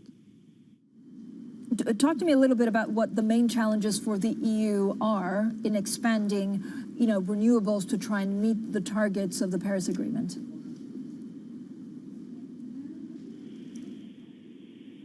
So I have not really got your question. What are the main challenges that the European Union is facing to meet their climate goal targets? Already, many things has already happened during this week in New York. I think the fact of committing the United States to more than doubling their support to the emerging countries to make already this energy transition. The fact that the Chinese has already decided not to continue funding or financing the coal power plant worldwide. So there are good news in the good direction. So I think the General Secretary, as well as Guterres, is already very supported to continue already trying to minimize or diminish or disappear the subsidization of fossil fuels. So all that are good things in moving in this direction. I think the case in United States has already joined the Paris Agreement the commitment of the American authorities to move in the decarbonization direction, the fact of the Europe, we has already approved the Fit for 55. Britain has already, after the Brexit, has already maintained completely their already, even maintain and increase their environmental targets. All those are good positive things, and I'm very confident Glasgow is going to be a very important step forward to continue already moving this decarbonization, increasing renewables, and increasing investment in the grid, which is required for electrifying the economy. So, you know, we are the main sponsor of this event. Our headquarters are in Glasgow, and I think we are very positive than what is going to happen in Glasgow during November. I think it's very. We hope it's going to be very important step forward in the decarbonization of the planet. There have been moves by the Spanish government to cap windfall prices. What will that actually do? Will it stop the surge in prices? Will it be effective? So I think Europe has a very clear roadmap for decarbonization. Green Deal and Fit for 55. So Europe has already really committed. The model for decarbonizing, I mentioned before, has been working for the last 50 years and cannot be challenged because of the short-term increases of carbon rights, which I think something was absolutely predictable. And the gas prices, which I think is international and is not already particular from one country to another one. In my opinion, the European Union Commission has stayed very vigilant because the model and its credibility can be undermined if they are not already acting rapidly to avoid that each of the member states they take decision. We can already affect to the credibility of the system, of the European decarbonization system. I think is, in my opinion, is a travel intervention. They came without any dialogue with industrial energy consumers. So I think, probably you know, the 90% of the Spanish consumer or the Spanish energy, which is 2/3 of the consumer, has not been affected for increasing prices because we, utilities, the companies, we have already, as we have in all countries, already long-term prices agreed with the consumers, and we've been absorbing the differences between the spot prices and the prices the consumers are paying. The only one which are suffering are those ones which are the most vulnerable, which is 10% of the electricity, just because they are inside of the regulated tariff, which is defined by the government. And this is the only volatile tariff which exists almost in Europe. So because they are already putting the most vulnerable customers, those which are less than 10 kilowatt of power installed, are already putting in a way where they are already their prices dependent on the hourly prices of the electricity, instead of using like Italy, Portugal, or whatever, a price is based in forward or based in a basket. So I give you an example. Portugal and Spain, we have exactly the same wholesale market. It's the same one, it's the Iberian market. In Portugal, it's not any problem. In Spain, it's a problem because the design made by the government is not already correct. And instead of correcting that one, they are trying to make a mess with the rest of those who have not been suffering that one. Thank you. I just need a final question, actually, on the ongoing investigation. I know you and Iberdrola have said there was no wrongdoing, but can you update us on the latest with the Ila Rejo investigation? Well, I think that is something which internally we have already made all kind of analysis. Externally, we have already used PricewaterhouseCoopers to make a forensic. We have already used Baker & McKenzie and fully review all the engagement of the company, and all investigation, internal, external investigation, include that Iberdrola has acted properly in regard to the dealings with Senate. So I think it's the pity was that for years we have not had the chance to be involved in this case. And now we have already, the only thing we saw is rumors, and now we have already the information. And with this information, I insist, Baker & McKenzie and PricewaterhouseCoopers are saying that is nothing wrong, what has already been made. Thank you so much for joining us, the Iberdrola Chairman and Chief Executive Ignacio Galán. Now, coming up, holders of China's Evergrande dollar bonds remain on edge after the developer made no announcement on whether it will meet a deadline for a coupon payment. More on that next. And this is Bloomberg.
Bloomberg has enhanced search on the terminal to deliver what you need when you need it. Now, you can simply type phrases in everyday English in the command line. Compare financials. Find people. Analyze markets. You can enter phrases or ask questions. What do you want to know today? Ask a question or visit SearchGo to find answers now. Right now, about half of U.S. households invest. We'd like to get that number up to 95+%. Investing should be as ubiquitous as shopping online. It should just be something that people do.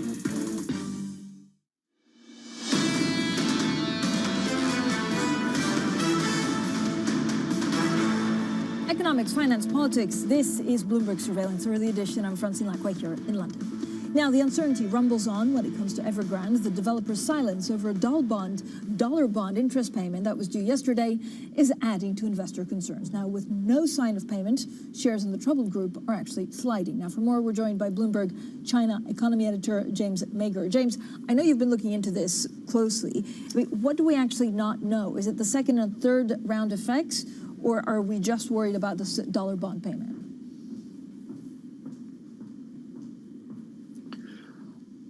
I mean, I think it's all of those things. You know, we don't know whether Evergrande has paid any of the bonds that were due yesterday, both the yuan bond and the dollar bond. We don't know whether they're going to pay the rest of the bonds of the bond interest payments they have due the rest of this year. They know another $670 million in interest payments through the end of this year. We have no idea whether they're going to be able to make those payments. We also don't know whether they're going to, what the second, as you said, the second and third order effects of this are going to be. Is this just going to be Evergrande circling the drain and going bankrupt? Is this going to flow through to other property developers as people stop buying houses because they're not sure, who's going to be around in a couple of months? Is this then going to flow through to the banks and then the companies that own Evergrande bonds and other companies' bonds? We don't know any of these things at this time. So if I ask you, James, what's next in the Evergrande, saga? Are we looking at, is it really just trying to find out whether this company defaults or not, or whether they get cash injections?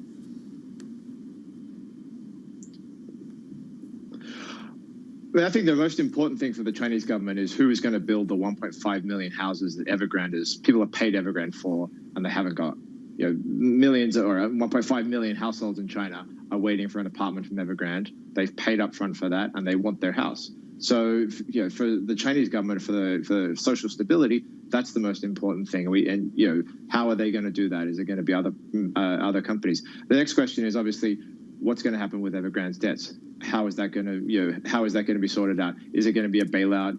Is there going to be like H&A where over years it's taken, the company has gradually sold off assets to pay off its debtors, and often those bondholders have taken haircuts on that. How is that all going to be worked out? I mean, these are all questions that are pending, and you're seeing that effect in Evergrande's share price, which is down again 12% today. Obviously, the market doesn't expect this company to be worth much at all. It's $2 something now in Hong Kong. Thank you so much, James Mager there, looking at Evergrande for us. Now, coming up, the main candidates spar in the final TV debate. Only 2 days to go before Germany head to the polls. Up next, we're live in Berlin. This is Bloomberg.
Access the financial world on demand.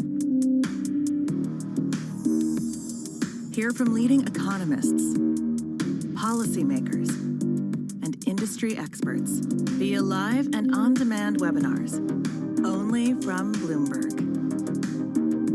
Start exploring to see what's moving the markets.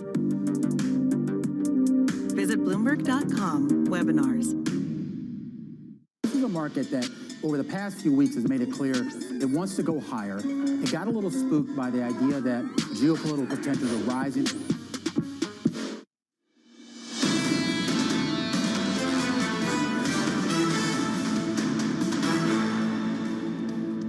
Economics, finance, politics. This is Bloomberg Surveillance Early Edition. I'm Francine Lacqua here in London. Now, 2 days to go until the German election, and the final debate showed the candidates' determination to make the EU a more assertive presence in international affairs. That's as Europe's biggest economy prepares for a future without Angela Merkel. Well, joining us now is Bloomberg's Western Europe managing editor, Chad Thomas. Chad, thank you so much for joining us. So yesterday we had a debate. What are the candidates doing today? Yeah, well, they're wasting no time getting out on the campaign trail today, Francine. We have what's most interesting, we have Armin Laschet. He's the candidate from Merkel's party. He is going to be in Bavaria today. He's holding a big rally in Munich, and he's holding that rally with Markus Söder and with Chancellor Merkel, and they're really trying to put on a show of unity after there has been a degree of disunity within the party over this campaign. And also, Laschet is going to be campaigning with Merkel tomorrow as well. That's very unusual. The candidates usually are not on the trail on Saturday, so it shows just how tight this election really is. Now, Social Democrat Olaf Scholz, he is leading in all the polls, just barely, but ahead. He is going to be in the state of North Rhine-Westphalia this afternoon. That's Germany's most populous state and the place where, in many ways, there's the most votes still to be had. And he'll be crossing paths with Annalena Baerbock, the Green candidate's chancellor candidate. She is also in the state drumming for support today.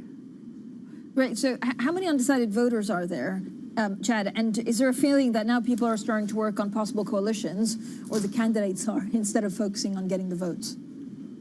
Well, it's a really good question on the undecided voters. There is a chunk of the electorate that says they're still undivided, but one thing that is really, that we have to watch very closely as well is they believe this election will have the highest number of postal votes ever. So the fact that the polls have tightened in these last days, we really don't know what impact that will have, because many, many people have already cast their ballots. There are already discussions sort of happening privately and in public about potential coalitions. It's very clear that the SPD and the Greens, they would prefer to be in a coalition with one another. And on the other hand, the CDU and the FDP is the pro-business party, they would prefer a coalition with one another. The real issue here is that no two parties are going to be able to form a government if the polls, as they look now, hold up. They just won't get to that 50% threshold. And so someone will have to give and be willing to form a three-way coalition to create that government. Chad, I mean, how does it actually roll out? So I know you and I will be on air together on Sunday to try and work through, the polls when they're coming on. Because the race is so close and the polls are actually narrowing, when realistically will we know who has the most votes and who's in charge? Could it actually take months? Will we none the wiser midnight on Sunday? Well, what is interesting is that Armin Laschet, the head of Merkel's party, said just this morning on German breakfast television that he thinks we may not know on Sunday who the next chancellor is. Now, why is that? Because there's nothing in German law that says the party that wins the most votes actually is the one who puts forward the chancellor. There has been one other case where the party that came in second, actually, this was many, many years ago, but they actually were the ones who ended up getting the chancellor's office. What you have to do is be able to put together a coalition. And so if it's really close, both the Social Democrats and Merkel's party, they could say, we're going to try and form a coalition. We're going to talk to all the other parties.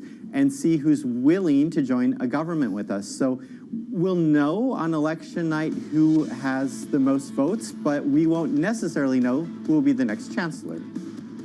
Chad, thank you so much. He's in charge of Western Europe, and he's our managing editor, Chad Thomas. Bloomberg TV, of course, will be covering Election Day from Germany on Sunday from 5 p.m. UK time. This is Bloomberg.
The electricity subscriptions, it's a part of this new business area that we have called the clean energy services. So the purpose for this new business area is to contribute and to create this biggest movement in the world for renewable energy.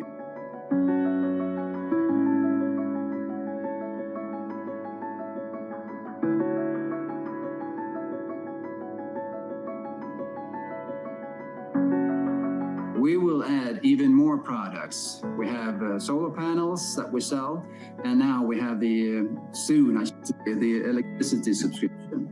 So it really fits that ambition that we have to, within the frame of life at home, the most important place in the world, we can add more value to our customers to live more sustainably. And this is a big part of the climate positive strategy that IKEA has for 2030, that we will remove and reduce climate emissions more than we emit in our entire value chain.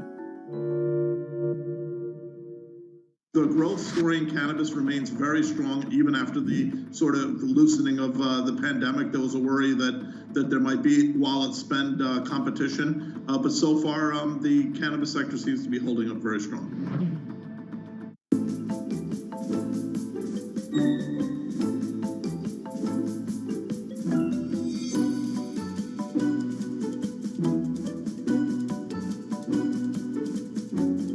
When you went to Harvard Law School, did you say, maybe someday I'll be on the Supreme Court? Anybody who thinks maybe someday I'll be on the Supreme Court, I don't want to say there's something wrong with him, but there is something wrong.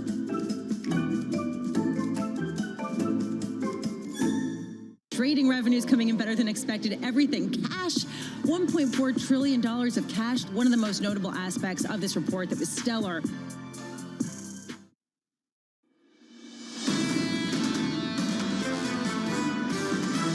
I think that the sort of the turbocharged taper, a little bit of a surprise. It was coming in a relatively short period that they're planning for this, but the markets are okay with that at the end of the day. We see rates rising, but not dramatically over the next couple of months, couple of quarters. I can appreciate people being optimistic for the near term, for the next few months. But if you go out 9 months, 12 months, it does sound a little bit tenuous to us. This is Bloomberg Surveillance, early edition, with Francine Lacqua, Matt Miller, and Keely Lines. It's 10 a.m. here in London, 11 a.m. in Berlin, 5 a.m. in New York, and 5 p.m. in Hong Kong on this Friday, September 24th. Our top stories today. It's the end of a pivotal week for central banks while global bonds sell off as policymakers get more hawkish. Evergrande keeps investors on edge. The developer has yet to make any announcement on a key interest payment due yesterday. And Germany decides while the polls narrow ahead of the vote on Sunday as candidates vie to take over from Chancellor Angela Merkel. Kaylee, it's been a pretty busy week on the markets. Of course, we're all transfixed by Evergrande. Then we look at the reflation trade of yesterday. We'll talk treasuries and the energy crisis in Europe getting a little bit better. Yeah, all I have to say, Francine, is thank God it's Friday. Now, in the Asian session, it was definitely mixed. You did have a lot of positivity, actually, in Japan with the Nikkei up about 2%, but stocks were lower by 1.3% in Hong Kong and slightly lower in China as well. Even though you had the PBOC again injecting short-term liquidity into the market at about $70 billion overnight, bringing the total over the last 5 days to $71 billion. I should say the injection overnight was 71 billion yuan. Of course, the big question mark hanging over China and really the rest of the world is Evergrande. Did it make its dollar bond coupon payment yesterday? The answer is we don't know. The company has not said either way, but all of that uncertainty did drag on the equity. It was down about 12% in the Asian session, while its dollar bond due in March of 2022 is trading at 32 cents on the dollar. I would also just point out the Japanese yen, once again weaker against the US dollar. The big underperformer in the G10 space is trading at 110.43, which is the weakest against the dollar since back in August. As for the picture here in the U.S., we actually got a 1% move to the upside on the S&P 500 yesterday. That breaks a 42-day streak of not having a 1% gain on that index. Today, though, futures are just a bit softer. We're down 0.25% on S&P E-minis. Of course, the real action yesterday wasn't really in equities. It was in the bond market with a monster move to the upside in yields, both on the 10-year and 30-year, moving up to the tune of 13 basis points. Basically, this is a market betting that the Fed being more hawkish just means the economy is doing quite well. You could see that as evidenced by the move in real yields, which really is what drove yields yesterday. This morning, though, we're coming in just a bit. We're at 141 on the 10-year. 193-ish on the 30-year. And finally, I would just point to oil heading for a 5th consecutive weekly gain. Matt is trading at 73.51 on WTI, which is the highest going back to July. Yeah, oil and energy prices really interesting to watch, Kaylee. We are looking at a down day after 3 days of gains here in Europe. The IFO number out of Germany missed the estimate in terms of the business climate and also fell for 3 months in a row. So maybe things are getting worse economically here. As a result, you have German stocks down, you have French stocks down. UK stocks are also falling, as you can see here, as well as Irish and Portuguese stocks. We have little movement in Spain, little movement in Italy. If you take a look at the rates picture, though, I think that's the most interesting. Really, no matter where you look, the rates picture is the most interesting. We have a new handle on German bonds. We have a new handle on gilts. We have a new handle on treasury. So everywhere you look, you saw this big jump in rates yesterday, and here is no different. Negative 23, negative 24 basis points on the German bonds. In terms of FX, there isn't a lot of movement, but you do see, as Kaylee pointed out, the Bloomberg Dollar Index rising. So you have the pound and the euro down, but it's really a rates story today, Francine. Yeah, it really is. And then, of course, we'll get on to Nike and the fact that they're having supply chain issues impacting also some of the retailers, including Adidas and Puma here in Europe. Now, a look at what else is going on today. President Biden hosting its first in-person Quad Leaders Summit at the White House with the leaders of Australia, India, and Japan. At 10 a.m. New York time, Fed Chair Jay Powell speaks at a Fed Listens discussion on the pandemic recovery. Then golf's 43rd Ryder Cup tees off between Europe and the U.S. It's going to be an exciting one, and this is after being delayed a year by the pandemic. I'm also excited about James Bond, the movie finally coming out next week. Now, Evergrande staying silent. The developer's lack of word over a dollar bond interest payment that was due yesterday is adding uncertainty for investors. The Evergrande situation, it seems very particular to China. This is all manageable. Potential for second and third order impact, particularly on the capital markets and the bond markets. Direct effect and direct exposure Evergrande is immaterial. At this point, I don't see this developing into a global crisis. I don't see this kind of loss of trust that actually brought Lehman and the whole system down. Increasingly, China's problems are domestic. Let's get straight to our China expert, Tom McKenzie. So, Tom, we don't exactly know if and when this dollar bond payment will be paid out, but it's very clear that the European banks are trying to, tell clients that they don't have that much exposure to it. Yeah, we heard that from Mr. Hummers, of course, from UBS, trying to make the case that they don't have significant exposure. We also heard earlier in the day from the ECB president as well, saying that the European exposure should be relatively minimal. But to point to your top line there, and to coin a phrase from the late Donald Rumsfeld, there are the known unknowns and the known knowns. So the known unknowns, we know that they had a dollar payment that was meant to have been made yesterday. We don't know if they've made that payment. Some bondholders telling Bloomberg they haven't been paid yet. We now have a 30-day window before they can call it a default. In terms of the onshore payment they were meant to have made earlier this week, we know they came to some kind of resolution. We don't know what it means in terms of how much was paid or the time frame, whether they kicked it into the long grass. The known knowns, we know that they have other coupon payments coming up next week, and longer term for the rest of the year, $700 million that need to be paid back in terms of interest by the end of this year.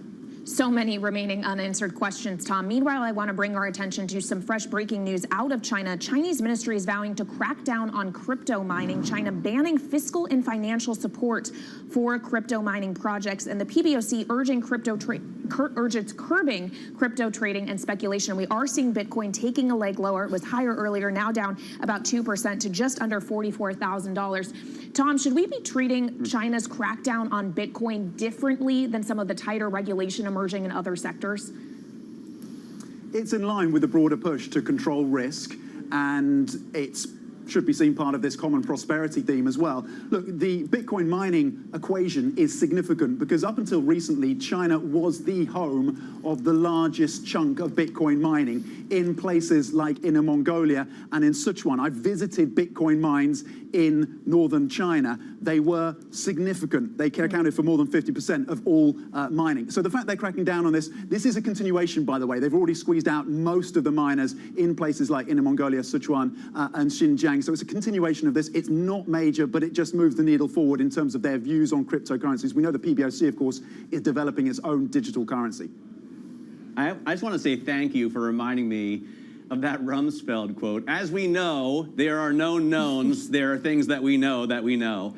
It was absolutely brilliant. And it goes on. I really do love that. Tom McKenzie, thanks very much for joining us on Evergrande and China's continued crackdown on Bitcoin as well. Let's come back here to Germany. Just 2 days to go until the election. And the final debate last night showed the candidates' determination to make the EU a more assertive presence in international affairs. Joining us now is Bloomberg's Aggie Cantrell here in Berlin. Aggie, what did we see, what did we get in terms of an indication about the coalition? So first of all, when it comes to the coalitions, what we're really seeing is that this is an ever-tightening race. And really, after Sunday, it's unlikely that either the Social Democrats or Merkel's own Conservative Party will have the only clear mandate to build a coalition. What we'll be really looking at is what the smaller parties, or the parties that aren't polling as high in the debates, in the polls at the moment, would say as to which coalitions they're willing to join. And for that reason, we have to be looking at the Liberals and the Greens, who are both inclined to either go with the Social Democrats or the Conservatives. But it's worth noting that last night in the debate, the head of the Liberal Party, Christian Lindner, said that he thinks that he has much more commonality with the Conservatives than he does with the Social Democrats. So, Aggie, if the Liberals and the Greens are going to be the kingmakers, was there, of course, a lot of commonality? Like, what are we actually expecting them to say about their coalition, possible coalition partners? So the thing with the Liberals and the Greens is that they come from very divergent spaces, especially when it comes to things like fiscal spending. The Greens have a very expansive fiscal plan, especially when it comes to investing in climate. And the Liberals, meanwhile, are pushing no higher taxes and wanting to return to Germany's constitutional debt break. However, what's really interesting from a global perspective is that both of those smaller parties said that they had extremely hawkish positions against China. They both criticized China's human rights record, and it might be interesting to see how, if these two parties influence whichever coalition comes out, we could see a Germany that is much more hawkish towards China in the coming years.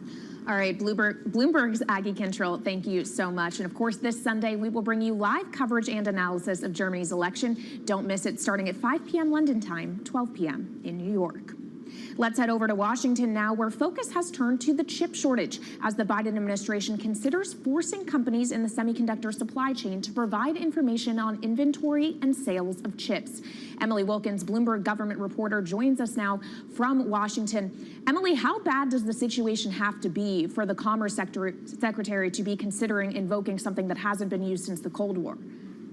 Well, Secretary Gina Raimondo says that she does not want to necessarily use this act to have companies provide information on their supply chains, on how much they're ordering, on how much demand there is.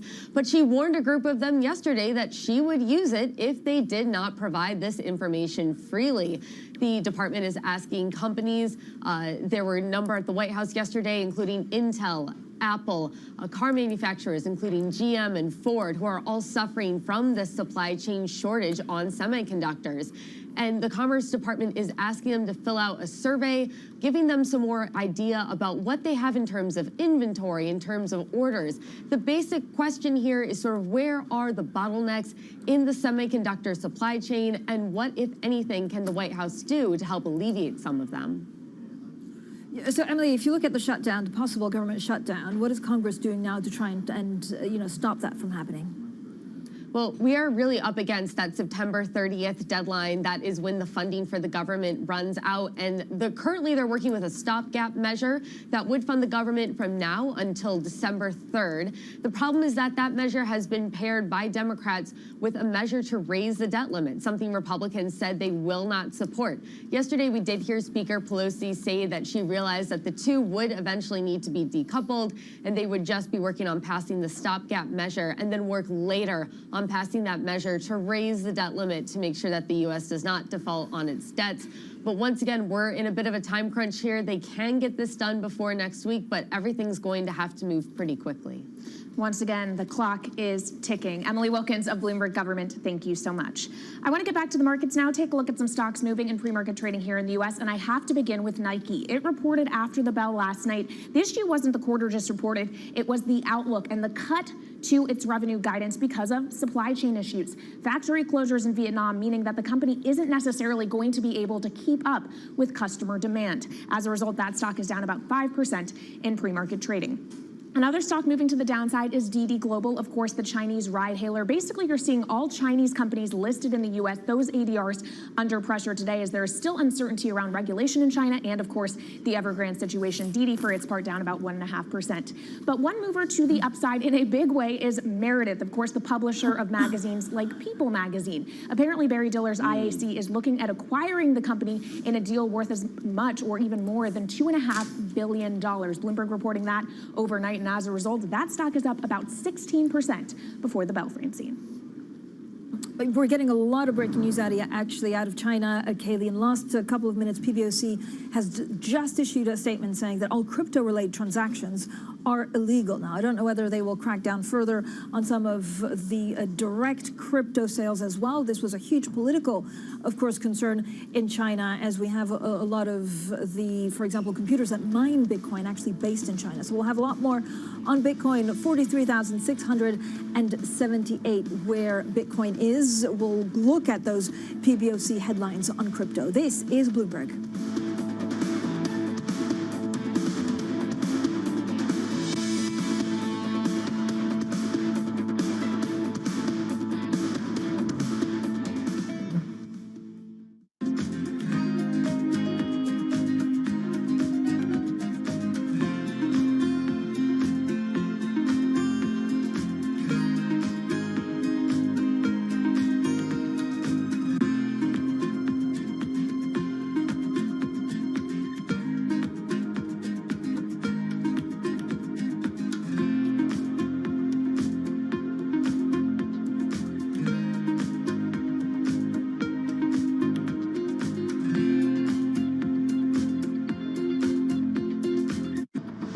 That can move the fastest and be the most agile, no matter what change comes their way, no matter how fast it comes their way. These are the ones that are going to survive and thrive. China's a good example of that now. You see across the board some of the rules and regulations that are changing, or maybe the uncertainty that's coming out of the Chinese government. And they're trying to deal with some of the local challenges that they have, both in terms of how to manage the asymmetry between the haves and the have-nots locally. They're trying to deal with the issues of managing data and security and other aspects like that. The companies that can operate in China and around the world collectively in a bipolar way are going to be the ones that come out of this on top. Are investors going to come out on top, though, or are companies looking to do business within China from the United States? Are they going to come out on top at the moment, Bob? Yeah, it's clear that the investors are in for what I think is going to be a bumpy ride. You see it today in terms of what's happening in the marketplace.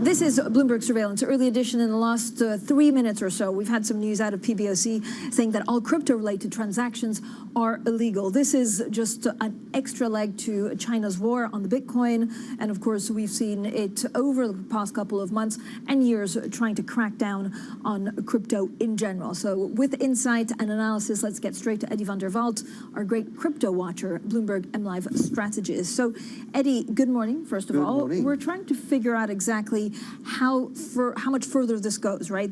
China had already declared a war on Bitcoin. Absolutely. And this seems to be a step further in trying to ban it completely. Look, it does feel like an escalation, doesn't it? If they are really saying no transactions, I would like to know exactly what that means. Does that mean I cannot buy with it?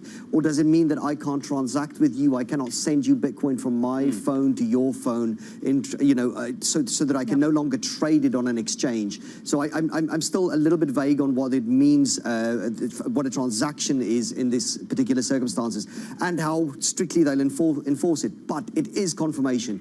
China doesn't like this. And Bitcoin, at the moment, still needs China and Chinese investors. You know, there's a lot of Chinese investors that have been long Bitcoin and have been using it and have been building it up. So it's an escalation, and we shall see how much, crypto prices respond to it. Yeah, I think it's interesting. Francine makes a good point that they've incrementally been fighting again. They banned exchanges, they banned mining. But it looks like what they're saying is, and the emphasis is on the word all crypto-related transactions are illegal. To me, that means anytime you want to trade it, be it for goods and services or trading with friends, any kind of crypto-related transactions are illegal. And I mean, just looking at the price, it doesn't seem to have hit Bitcoin that hard. Right now, we're looking at a drop of 3% to still 43,351. How important is the Chinese market to Bitcoin? The Chinese market is extremely important. And, the question is how well China will be able to enforce this. I do wonder, though, Matt, whether whether we are talking about a ban of transactions or a ban of ownership. Because if ownership is still legal, then effectively you will have to be able to trade it somehow. But if it's about transactions and I won't be able to pay for goods and services with it, then it's an escalation, but not as serious as it had been, right? Because then it is no longer a financial instrument either, which for the most part, let's face it, Bitcoin is not used that much for transacting in the financial system. It is used as a financial asset, as a store of wealth, as a play on.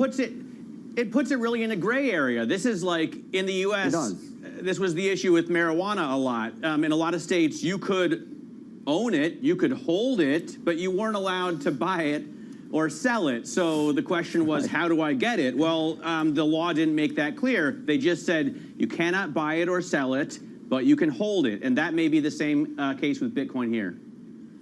Well, it's clear which way the direction of travel is here in China, right? I think that for me is the message. We know that China is not keen on cryptocurrencies in general, particularly ones that they don't control. So, you know, central bank digital asset will be a completely different thing. But for the wide spectrum of cryptocurrencies, I don't think that they have made it clear that this is not something that they like.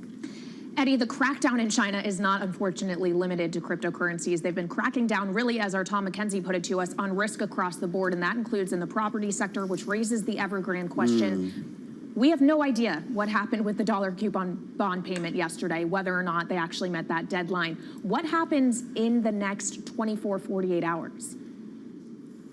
From China in general, I think we have to wait and see. We have to wait and see whether there is any contagion that comes from this. And yes, I think, you know, the Chinese system, it's uncomfortable bedfellows with capitalism in general, and therefore, you know, it's a hard case for them to make. In general, that, you know, trading and free markets and letting people speculate as much as they want. So some sort of crackdown is possible.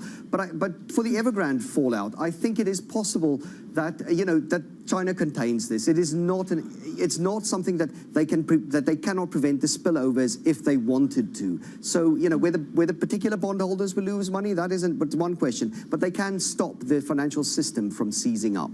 Eddie, thanks so much. Eddie van der Walt there from our M Live team. And for more market analysis, check out MLIV Go on your Bloomberg terminal. We'll have plenty more on Bitcoin. Moments ago, the PBOC saying all crypto-related transactions are illegal. This is Bloomberg.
After 16 years in power, actually, remains one of the most popular, if not the most popular, German politician ever.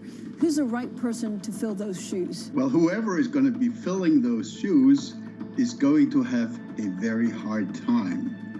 Look, as the Merkel era ends, most of the certainties which we Germans, during 16 years of Merkel, tended to take as forever are evaporating before our eyes. The eternal assurance of the United States always protecting us, that's gone out with Donald Trump. The certainty that we will build an ever closer union, the EU, has gone out of the window with Brexit. From New York City. We're in London, in Sydney, in San Francisco. 9 a.m. in Beijing and Shanghai. Good morning, everyone. Have a great evening. This is Bloomberg Daybreak with Lee. Balance of Power on Bloomberg Radio. Welcome to Daybreak Australia. This is Bloomberg Technology. And this is Bloomberg Green. To recap the headlines. You do not want to miss this story. Really good news on the jobless claims front. How are you thinking about those dynamics?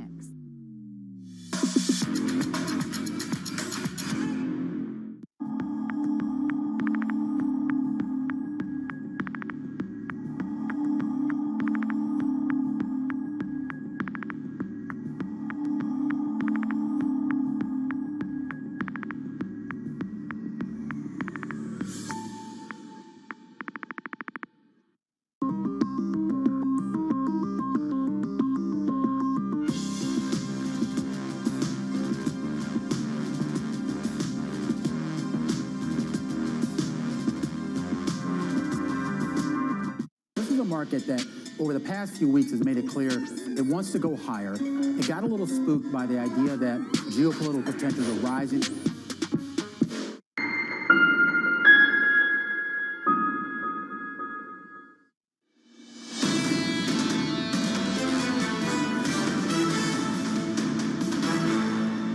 This is Bloomberg Surveillance Early Edition. I'm Francine Lacqua in London, Matt Miller in Berlin, Kaylee Lyons in New York. Now, there's quite a lot of going on in the world of crypto. Matt, Kaylee, and I were bringing you that latest news from the PBOC saying they will stop all crypto transaction. And of course, Kaylee, it reminds us of, China has always been against Bitcoin. They started in 2013. It just typically, Beijing has lashed out against crypto and then rules were softening. This time it feels different.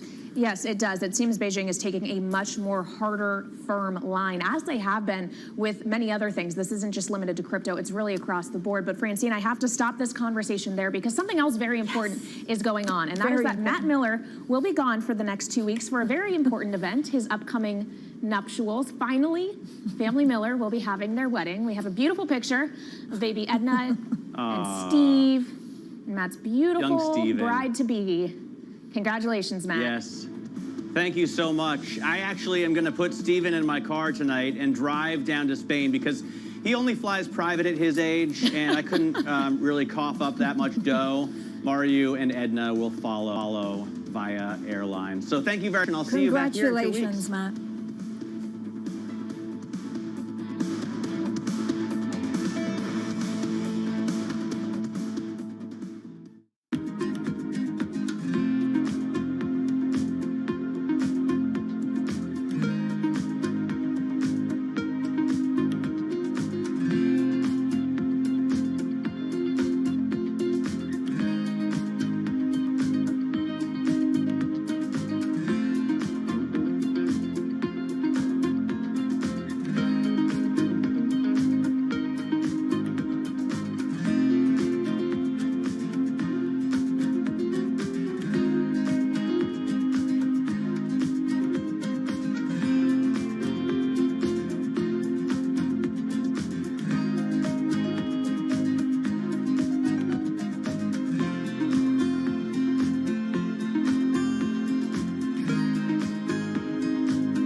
Boosters work, and they will definitely help.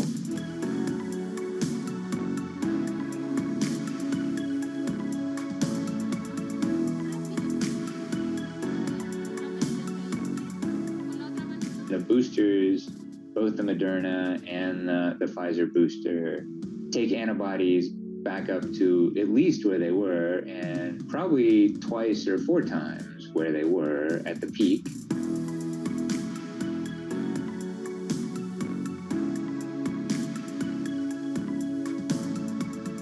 It's definitely teaching your immune system to recognize Delta better. The antibodies that people are making after a booster, they are better antibodies. And they're also probably then better antibodies at recognizing other variants in the future. If you get infected once, your immune system says, all right, here's how much I want to set aside of memory, right, to not get that again. You get infected twice, your immune system says, well, that didn't work, right? Should probably up that some. You get infected 3 times, your immune system is like, all right, this is a problem. It's really worth not getting sick anymore. And so the vaccines are essentially that, right? And if the immune memory was pretty good after the second one, what's probably going to happen after the third one is that it's going to be more stable. Even if the peak is the same, you're going to keep more of it for a longer period of time. It's a race, right? It's a race between the virus and your immune system. I think what we're seeing during this period of time is that communicating via video is not a fad. We are using it in all aspects of our lives, for work, for learning, for communicating, for staying in touch. Trading revenues coming in better than expected. Everything cash, $1.4 trillion of cash. One of the most notable aspects of this report that was stellar.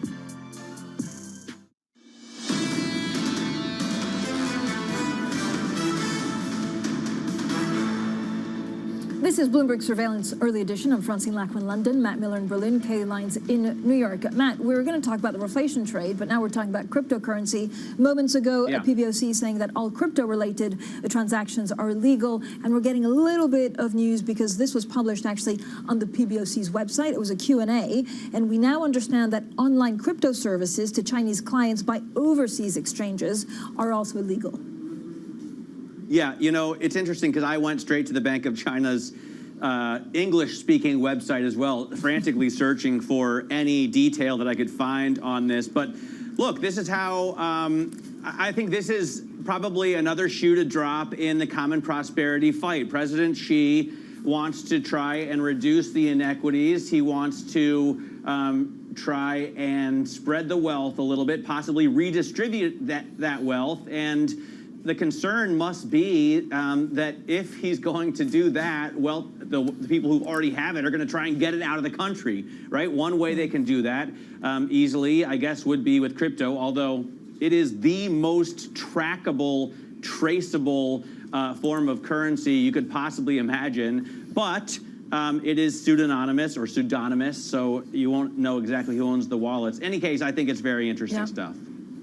Yeah, it is very interesting. And then questions about whether Beijing is also doing this to possibly stem capital flows. Haley, this is, you know, playing out in the markets, certainly the crypto world. Yeah, it absolutely is showing up in the price of Bitcoin. But to that point, Francine, you have a lot of uncertainty about everything else happening in China, including with Evergrande. And that seems to be dragging just slightly on risk appetite today, although it may be just a little bit of selling of the gains of yesterday when we saw pretty healthy gains for equities on both sides of the Atlantic. At the moment, the stock 600 is down about 0.7% in the European session. It's consumer and retail stocks really leading the leg lower. And here in the U.S., after a 1% move for the first time in 42 trading days to the upside on the S&P 500, we are a bit softer in the futures session, down about 0.3% on S&P E-minis. Of course, the bond market saw a monster move in yields yesterday, driven by real yields. The 10-year yield climbing 13 basis points as traders repriced what exactly a more hawkish Fed means. Right now, we are coming in just about a basis point this morning. We're still, though, trading just shy of 142.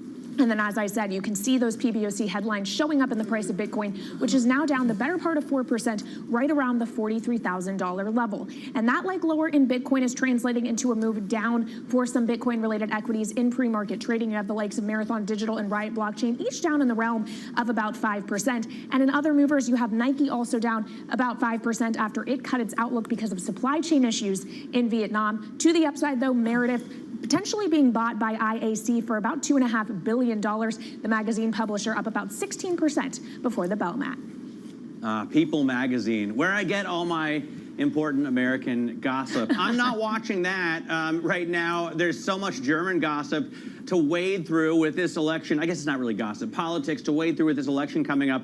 I noticed something very interesting this morning in the IFO Institute's indexes. They released the monthly business survey today, and you could see that for the third month in a row, the business climate has deteriorated, which, you know, normally wouldn't be so bad coming from such a high point, but right into an election, it seems a little bit rough. Mathieu Savary, BCA Research Chief Strategist, joins us for more. And Mathieu, it does look like the German economy, it's not weak, right? But we are inching lower and lower as we go into this election. How important is Sunday's vote?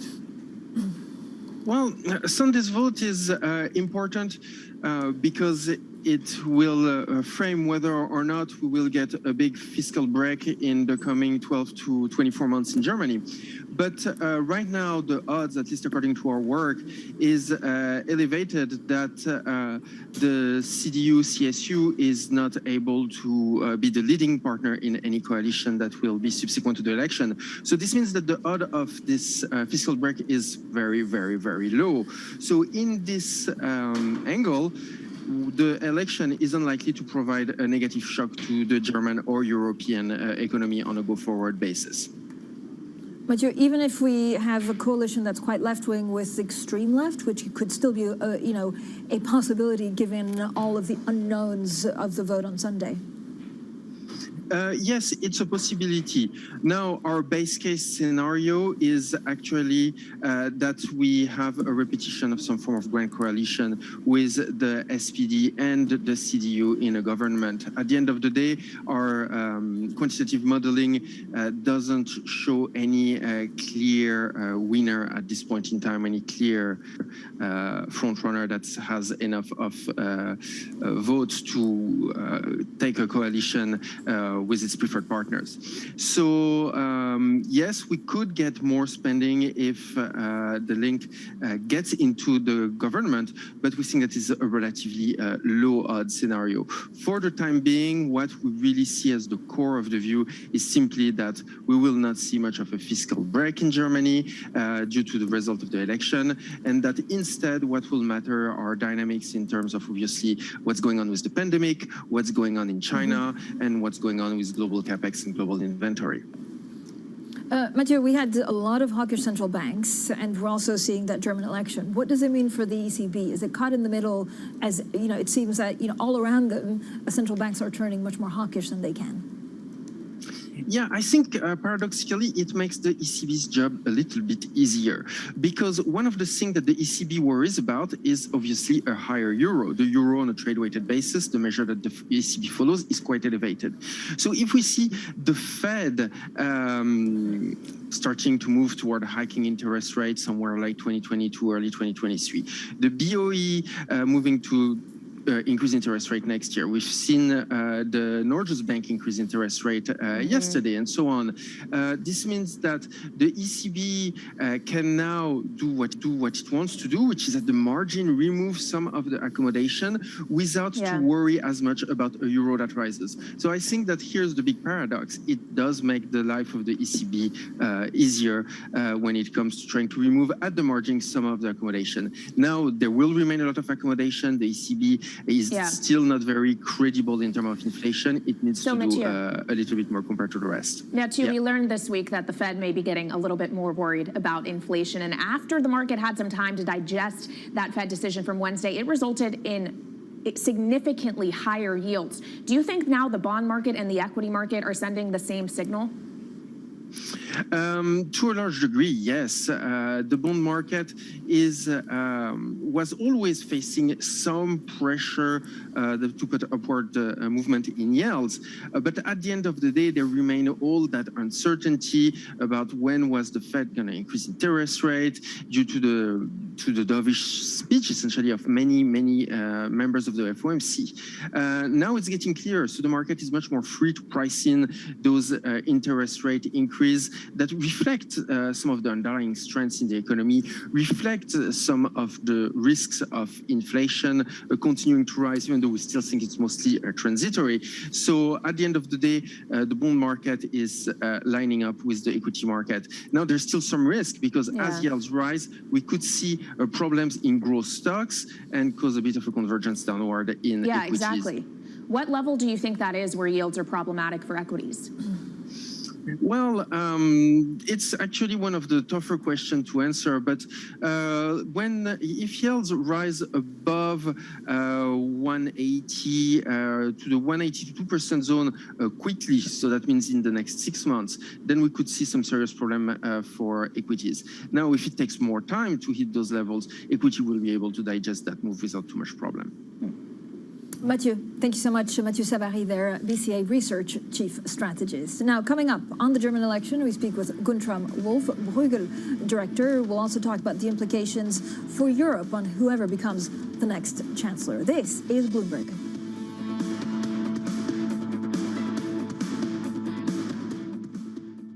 This week on Bloomberg Green. I think more countries are becoming aware they've got to step up their game before we go to Glasgow for the Conference of the Parties meeting. Countdown to COP. A month out from Glasgow, world leaders set the stage at the UN General Assembly ahead of the crucial climate summit. We'll do everything in our power to help people in the short term. But what we will also do is make sure that we allow the market to work so the supplies get to the places that they need to. One of the hot topics of conversation at the meeting, Europe's energy crisis. We break down what's causing it and how bad it's likely to get. We're going to make it affordable for all companies and all countries to take the green approach. Plus, it isn't just policymakers pledging climate action. Billionaire Bill Gates is joining forces with business heavyweights to rally support for some of the world's most demanding clean energy projects. I'm Kaylee Lyons in New York, and don't miss this week's edition of Bloomberg Green, airing this weekend on Bloomberg TV, Quick Take, and online.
Happening on Wall Street. It's the basic law of economics. The Fed is telling us this is transitory. Need to catch up? This is Bloomberg Wall Street Week. I'm David Weston. We've got the information and insights. David, you just hit the nail right on the head. From businesses most influential and instrumental. I support the new framework. We need to invest in our systems. Bloomberg Wall Street Week premieres Friday with replays all weekend on Bloomberg Television and Radio.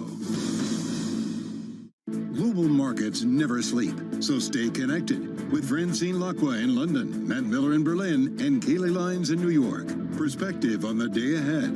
Bloomberg Surveillance, Early Edition. Weekday mornings on Bloomberg Television.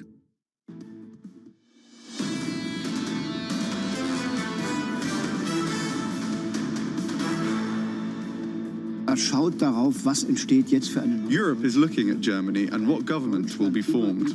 Mit Frankreich zusammen dafür sorgen. We have to make sure together with France that Europe progresses. Gegen die anderen ausgespielt werden. I want to make sure that we create a united European approach towards China. Wir müssen dafür sorgen, dass wir ein starkes, souveränes Europa. We are the big country in the middle of the European Union with the biggest population and the biggest economic strength. Gemeinsame Projekte beginnen. We need to start projects together, also arms projects, to be able to act together when the USA steps back. All right, some highlights there from last night's final debate of the German election, just 2 days away. Germans go to the polls on Sunday. Guntram Wolf, Bruegel director, joins us for more. And there was a lot of focus on, obviously, local issues. Guntram, this is played for a home audience. Did you hear anything interesting in terms of foreign policy? Well, look, I think my overall impression is that this debate is extremely focused on the domestic audience, and it sort of assumes that the rest of the world is just gonna behave nicely and gonna be friendly with Germany.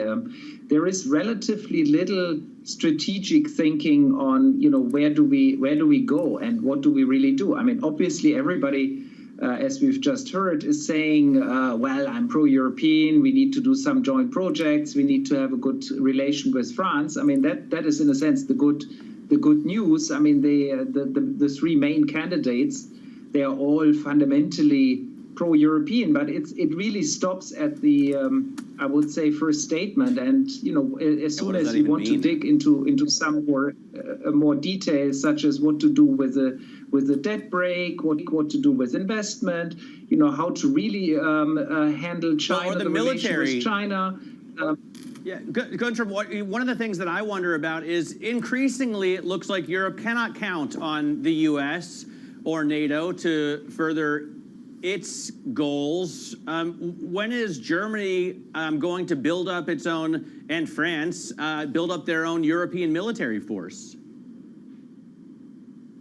Yeah, I mean, I think that's the debate that should have happened there, and they basically it's not there. And if you look at possible coalition formations, I mean, it's quite likely that there won't be enough electoral support for this, because some of the parties clearly do not want to spend anything on defense. So it's sort of saying, well, we want Europe's strategic autonomy, we want Europe to be together, but we at the end we don't want to put up the money, the necessary resources to actually forge an alliance with France and become more capable of defending European interests. So I think really the global and European dimension is probably not enough emphasized in this debate.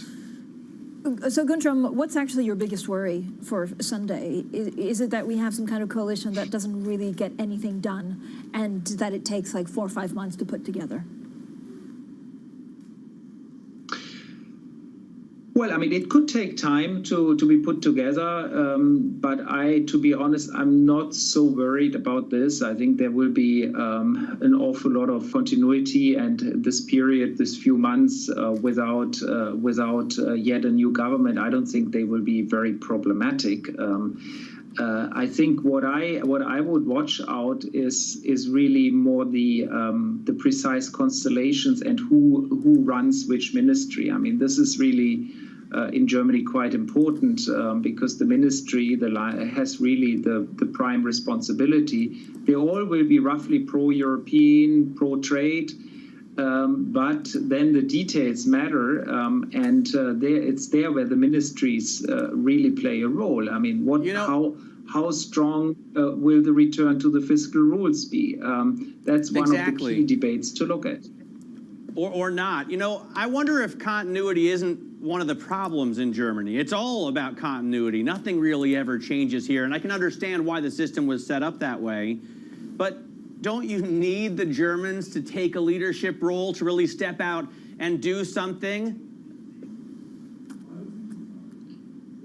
Well, I mean, I think what you're saying is what many American observers are saying, and I think many Germans outside of Germany are saying. When you're inside Germany, I think the electorate really likes this sort of low-key continuity approach. In a sense, the electorate likes to think of Germany as a big Switzerland, right? A big Switzerland which lives well in a globalized world, but doesn't have to take too much responsibility for the world. And I think the message that everybody outside of Germany is giving Germany, well, that cannot be the case. I mean, Germany is just too big and too important and needs to shape globalization. It needs to shape how we achieve the global climate deals. I mean, this is not just a German decarbonization issue. We need to decarbonize the world. I mean, there's no point just decarbonizing Germany. We have to have a strategy for the world. And there I have to say Olaf Scholz has made some, I would say, very encouraging signals by talking about a climate club. So there are some discussions on that front, but not enough. Guntram, so how should the next government actually deal with China?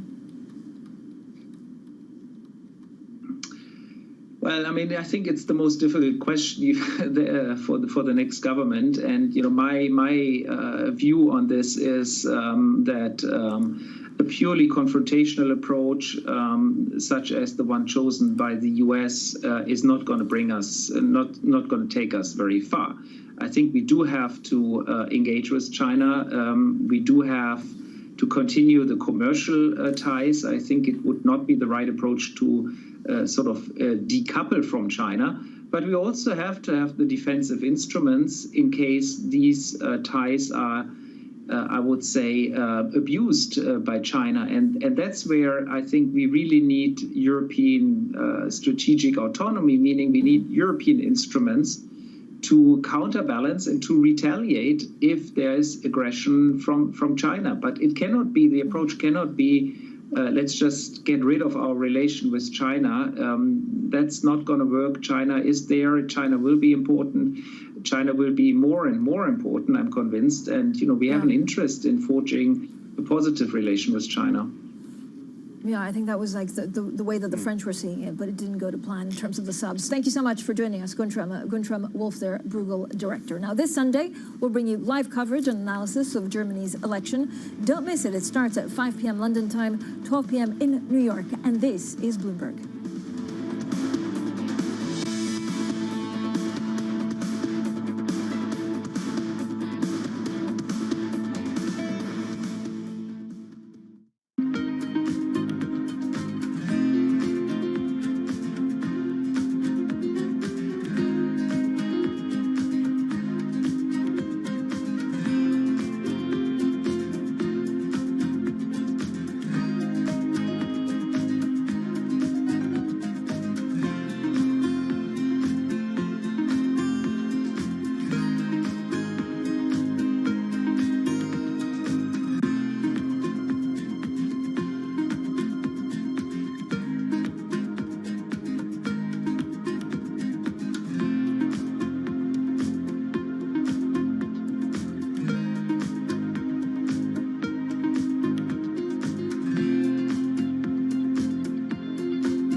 Bloomberg has enhanced search on the terminal to deliver what you need when you need it. Now, you can simply type phrases in everyday English in the command line. Compare financials. Find people. Analyze markets. You can enter phrases or ask questions. What do you want to know today? Ask a question or visit SearchGo to find answers now. Well, it's really a reminder, isn't it, just how sensitive the markets are to any commentary about trade. We did see some pressure on the yuan, we did see some pressure on the futures. That is now being reversed.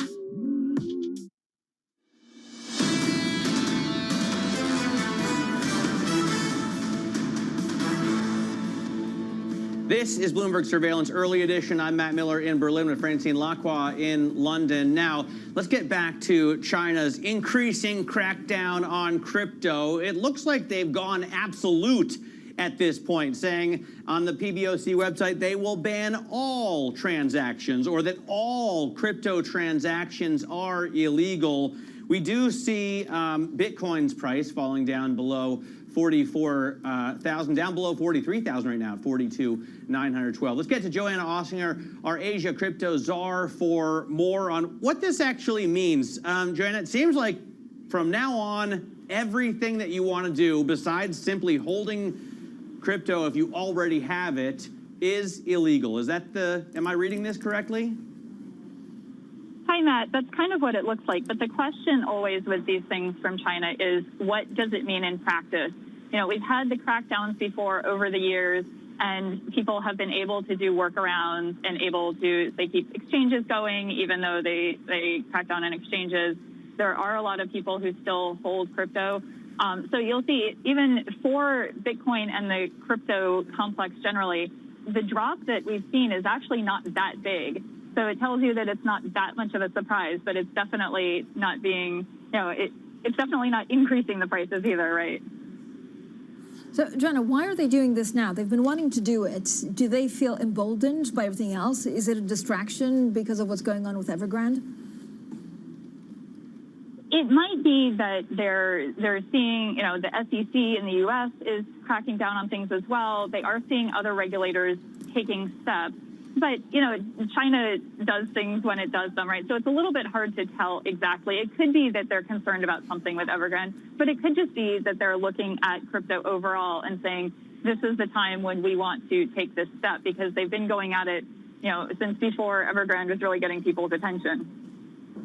Yeah, is there concern, by the way, that retail investors are going to get burned speculating in this asset, or is there concern that wealthy Chinese people are going to use it to move wealth offshore? There's probably some of both in there. And again, I don't have firsthand knowledge of this, but there is speculation that it's both of these things. And actually, one thing to watch with this would be Tether, which is seen as key in terms of flows into crypto from China. And recently, I was looking at prices. It's about 99.1 cents, and it's usually $1. So that will be interesting. Joanna, thank you so much. Joanna Ossinger there, of course, full steam ahead trying to figure out the coverage that Bloomberg will continue. Excellent coverage, I should add, on Bitcoin. Matt, I know that's also what you're watching. They've tried in the past, right? This goes back to what they started in 2013, PBOC in China saying, look, we really need to be careful, but they never really had the teeth to go after it as, aggressively as they did today with those headlines moments ago. Yeah, and I think it's interesting that Joanna mentions Tether, which is also a problem for U.S. regulators, the SEC looking into that as well. So, this is something that will continue. I'll continue to watch it for the next 2 weeks while I'm out. I know. Happy wedding. Happy wedding, Matt Miller. More Bloomberg surveillance coming up ahead. We'll hear from Mike Darda, amongst others.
China, if you look at U.S. taxes, how much time do you spend figuring out these big overarching themes as opposed to what happens with inflation? There's an awful lot going on at the moment, as you say, and clearly some of the big debates at the moment are the slowing global growth picture, which we're seeing everywhere. And we're also seeing that at a time when inflation is rising and is proving pretty sticky.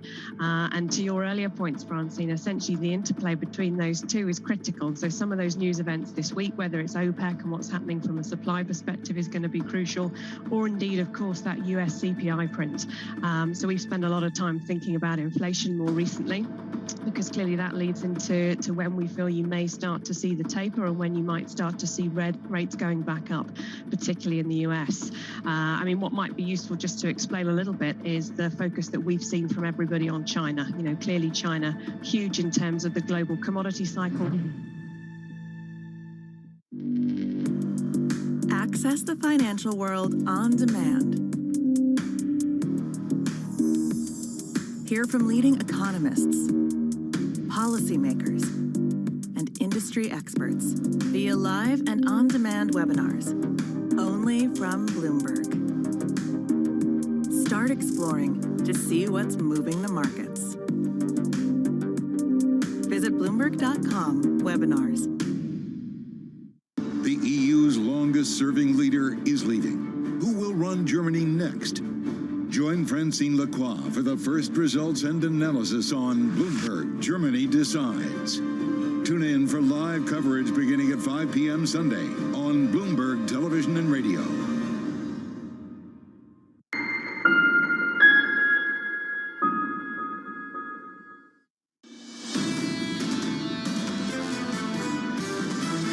markets are jittery about a slowdown in growth. They're jittery about the fiscal mess that could be coming our way in the next 40 days or so. We still like equities. We're still overweight, but we're going to be a little bit more modest in that overweight size unless we get a big pullback. This is a grinding, stronger dollar story. As long as the public consistently believes in the market and consistently puts money into it, I think it will continue to move higher. Everybody's wondering why, U.S. equities are hanging in there. It's really about the interest rates. This is Bloomberg Surveillance with Tom Keene, Jonathan Farrow, and Lisa Abramowitz. What a choppy week from New York City for our audience worldwide. Good morning, good morning. This is Bloomberg Surveillance Live on TV and radio. Alongside Lisa Abramowitz, I'm Jonathan Farrow, together this morning with Katie Lyons. TK taking a long weekend. Your equity market down 21 on the S&P. We're negative 0.4%. Lisa, let's start with the price action. A new camp set up north of 140 now on a 10-year yield, and an equity market just breaking down a little bit this Friday morning. The size of the moves was notable yesterday. The reflation trade taking hold, the idea of higher yields in tandem with higher stocks, but the idea that we're actually getting moves that set us back to the territories that we saw earlier this year in terms of chop is notable after so many boring sessions, as we talked about day after day, John. A sign of resiliency in this equity market on the week, or a sign of complacency, Lisa? This, to me, is the key question, especially given the move higher in yields. It has not been disruptive to this idea of a stronger equity lift, but the fact that it is coming from all parts of the global bond market, that basically there is a shift to a more hawkish tone globally in developed market central banks, that will have ramifications that have not yet been fully felt, and that is what I'm watching right now, John. We have got a ton to get through this morning. Let's start with Bitcoin. Katie Lyons, Bitcoin down by 5 percentage points. China quite clearly saying no. Yeah, the PBOC saying this morning that all crypto transactions are illegal. This seems to just be an extension of the already pre-existing crackdown on crypto that China has been undergoing for really years now. The question raised by our Eddie Vanderwalt over at Bloomberg MLive is what exactly defines a transaction? Because depending on how you define that, that is what will tell us whether or not this is a very hard line move from China or just an incremental move in the crackdown on crypto that they already have been implementing. Lisa, this is the regulator worried about capital flight, isn't it? Yes.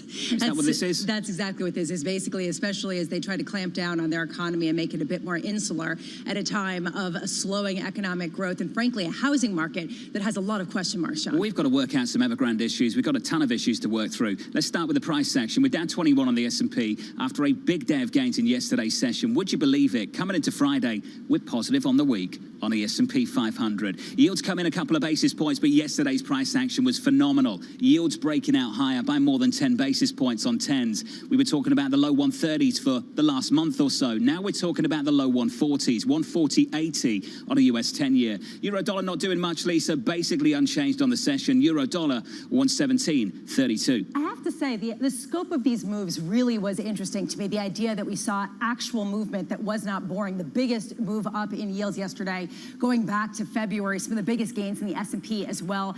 It seems like the Federal Reserve did its job. Now they have to keep it that way. We get a ton of Fed speak today. The people I'm really watching are at 10 a.m. Fed Chair Jay Powell, as well as Vice Chair Rich Clarida, among the speakers at a Fed Speak event. I want to hear what they say about rate hikes and how well they can continue to divorce that from the idea of tapering.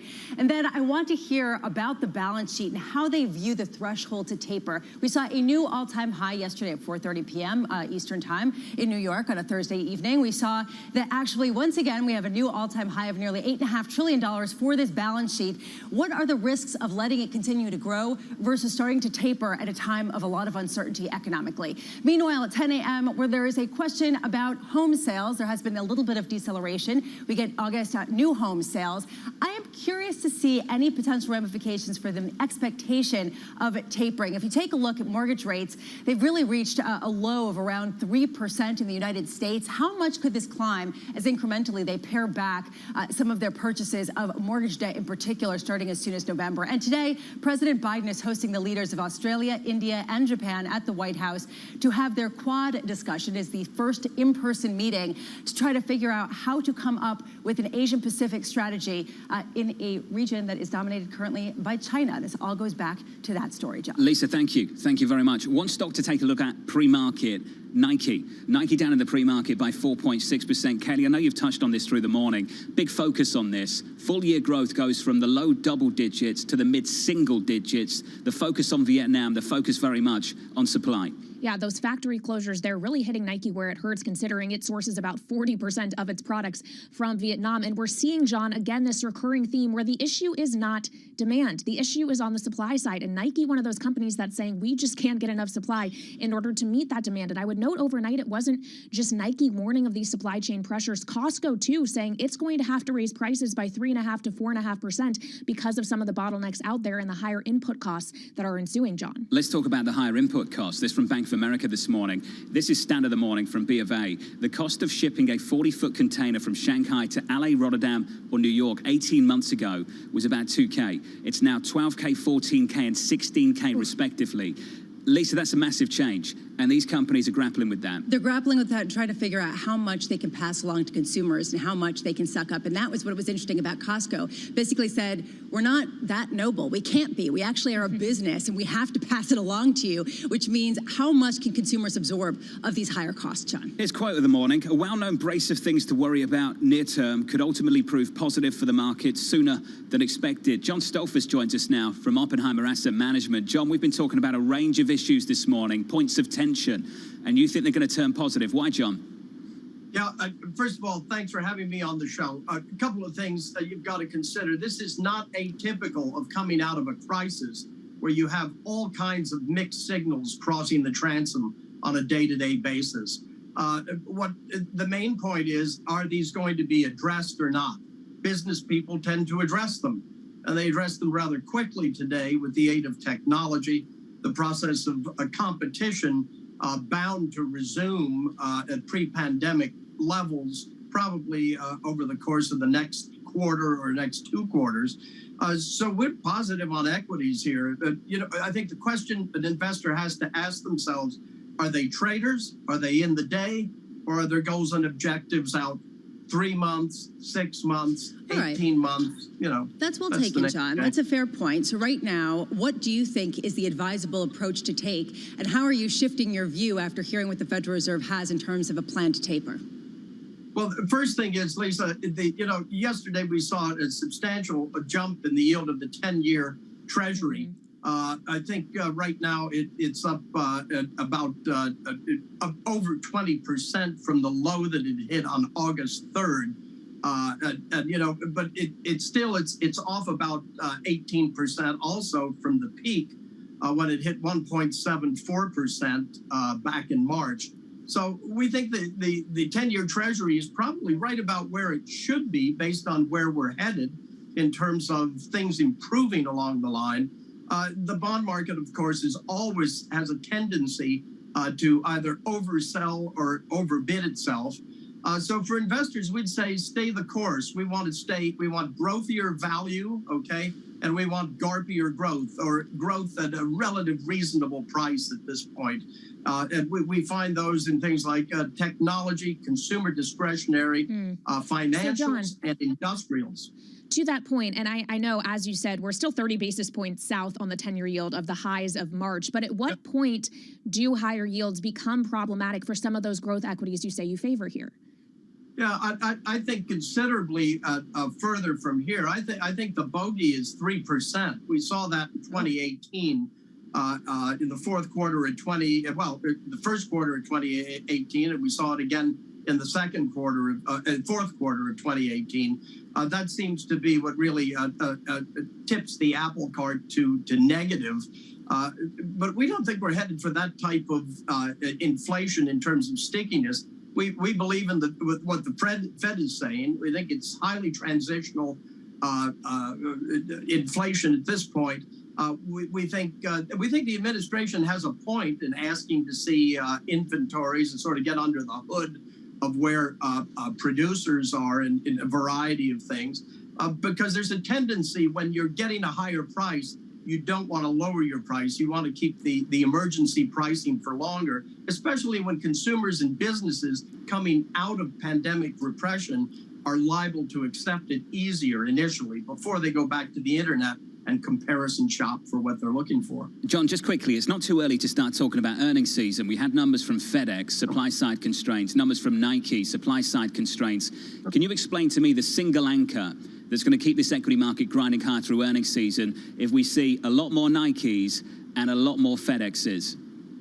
Well, I think that's the real question. Are we going to see a lot more Nikes or a lot more FedExes? You have to consider both those businesses have exposures that are particularly with Nike. What is it? It's COVID in Vietnam was one of the effects, as well as the container lack of containers, the jam at the various ports to get goods coming in. And in terms of FedEx, FedEx has been kind of within the transition that's happening, faces competition coming up from Amazon wanting to do its own shipping, UPS, which seems to know the game quite well as a good competitor. So I don't know. Those two I don't regard as touchstones of concern at this point. Hey, John, good to catch up, as always. John Stolford's there, Oppenheimer, Asset Management Chief Investment Strategist. Lisa, bullish. And the second half of this week has come his way a little bit more. I will say that is absolutely the case, especially with growthier value, whatever that means. I love how we've changed our lexicon from value and growth to growthier value, because value is a little bit scary. I don't know. You think that's the path forward? What does growthier value mean to you? No idea. I just know that earnings season's going to be tricky. Kelly, we've worked through FedEx, we've worked through Nike. There's a fear out there that we'll see a lot more Nikes, a lot more FedExes. Yeah, we're going to have to wait and see, John. To this point, customers have borne the brunt of a lot of these higher input costs companies are facing. But if you aren't also seeing the subsequent wage inflation that allows consumers to pay up more at the counter, there is a question of how much longer, especially for a lot of those consumer-facing companies and the likes of Staples, how they're able to pass those input costs on. Will margins hold up? You might have noticed this morning, waking up, there's photos of Prince Harry and Tom Keen's favourite bar on the Upper East Side in the Carlisle. And Tom Keen is not in his seat this morning. I'm just throwing that out there. Great. Tom's got a day off. Prince Harry was in the same bar as him. I love it. You work it out. Futures down 16. On the Upper East Side. We're negative a third of 1% on the S&P. From New York City this morning, good morning. This is Bloomberg. With the First Word News, I'm Ritika Gupta. The influential sister of North Korean leader Kim Jong-un says her country is willing to resume talks with South Korea if certain conditions are met. The move indicates it wants Seoul to persuade the U.S. to relax economic sanctions. Kim Yo-jong's statement comes days after North Korea conducted missile tests, which some experts say was meant to show it would keep its arsenal active while sanctions stayed in place. The U.S. House Committee investigating the January 6th rioting at the Capitol has subpoenaed a number of former aides to President Trump, including Mark Meadows, Dan Scavino, and Steve Bannon. The subpoenas are for both documents and a deposition, with a deadline to produce the documents set for October the 7th and the depositions 1 week later. Apple may have to redesign its iPhones to use USB-C charging ports under EU draft rules aimed at cutting waste and simplifying life for people with multiple devices. The European Commission wants a single type of charging port for all smartphones and tablets, as well as equipment such as cameras and portable speakers. Apple has opposed a standard connector, saying it risks hurting innovation. Sweden's Financial Supervisory Authority has opened an investigation into suspected market abuse by EQT. The company says it was in talks with the government regulatory agency over the handling of information given about its revision of the lockup structure for the company's partners and the sale of shares that followed the revision. Global News 24 hours a day on air and on Bloomberg Quick Take, powered by more than 2,700 journalists and analysts in more than 120 countries. I'm Ritika Gupta. This is Bloomberg.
如果佢唔係屬於呢個風險嘅地區咧，就全部由聽日開始咧可以恢復翻回港易嘅安排啦。呢個計劃咧就將喺9月15日咧就正式推出，名額咧係深圳灣口岸同埋港珠澳大橋香港口岸每個口岸每日各1000人，咁即係話每天咧係合共有2000名非香港居民可以通過來港易咧係豁免檢疫咧係抵達香港。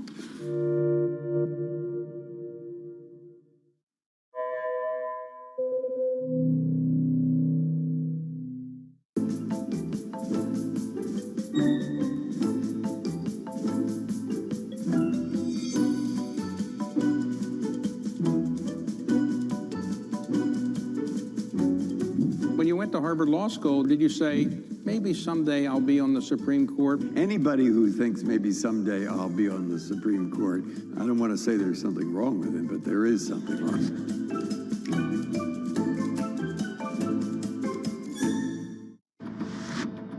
I want to ask about your experience as a young woman and as a woman working in this sector, and of course having that amount of scrutiny and public attention on you. South Korea doesn't have a very good record when it comes to gender relations, the wage gap, treatment of women. Did you have a personal experience of that deficit? I was in a mechanical engineering department for 10 years for my undergrad and PhD. Of course, I was just 2 girls among the 120 classmates in the mechanical engineering department. And then at the time, our workshop building, we even didn't have a female bathroom. So when I watched the Hidden Figures, that was so sympathizing with my experience, because I should go all the way to the campus to go to the female bathroom out of the building. But I really want to see the tendency of the development rather than the current status.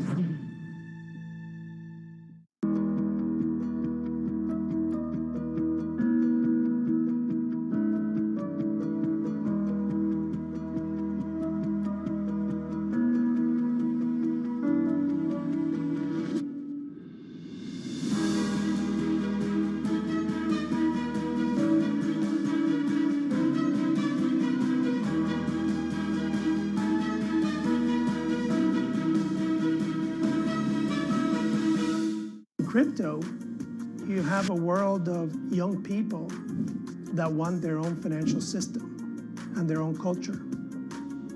And it is very powerful, and I'm a big believer in it.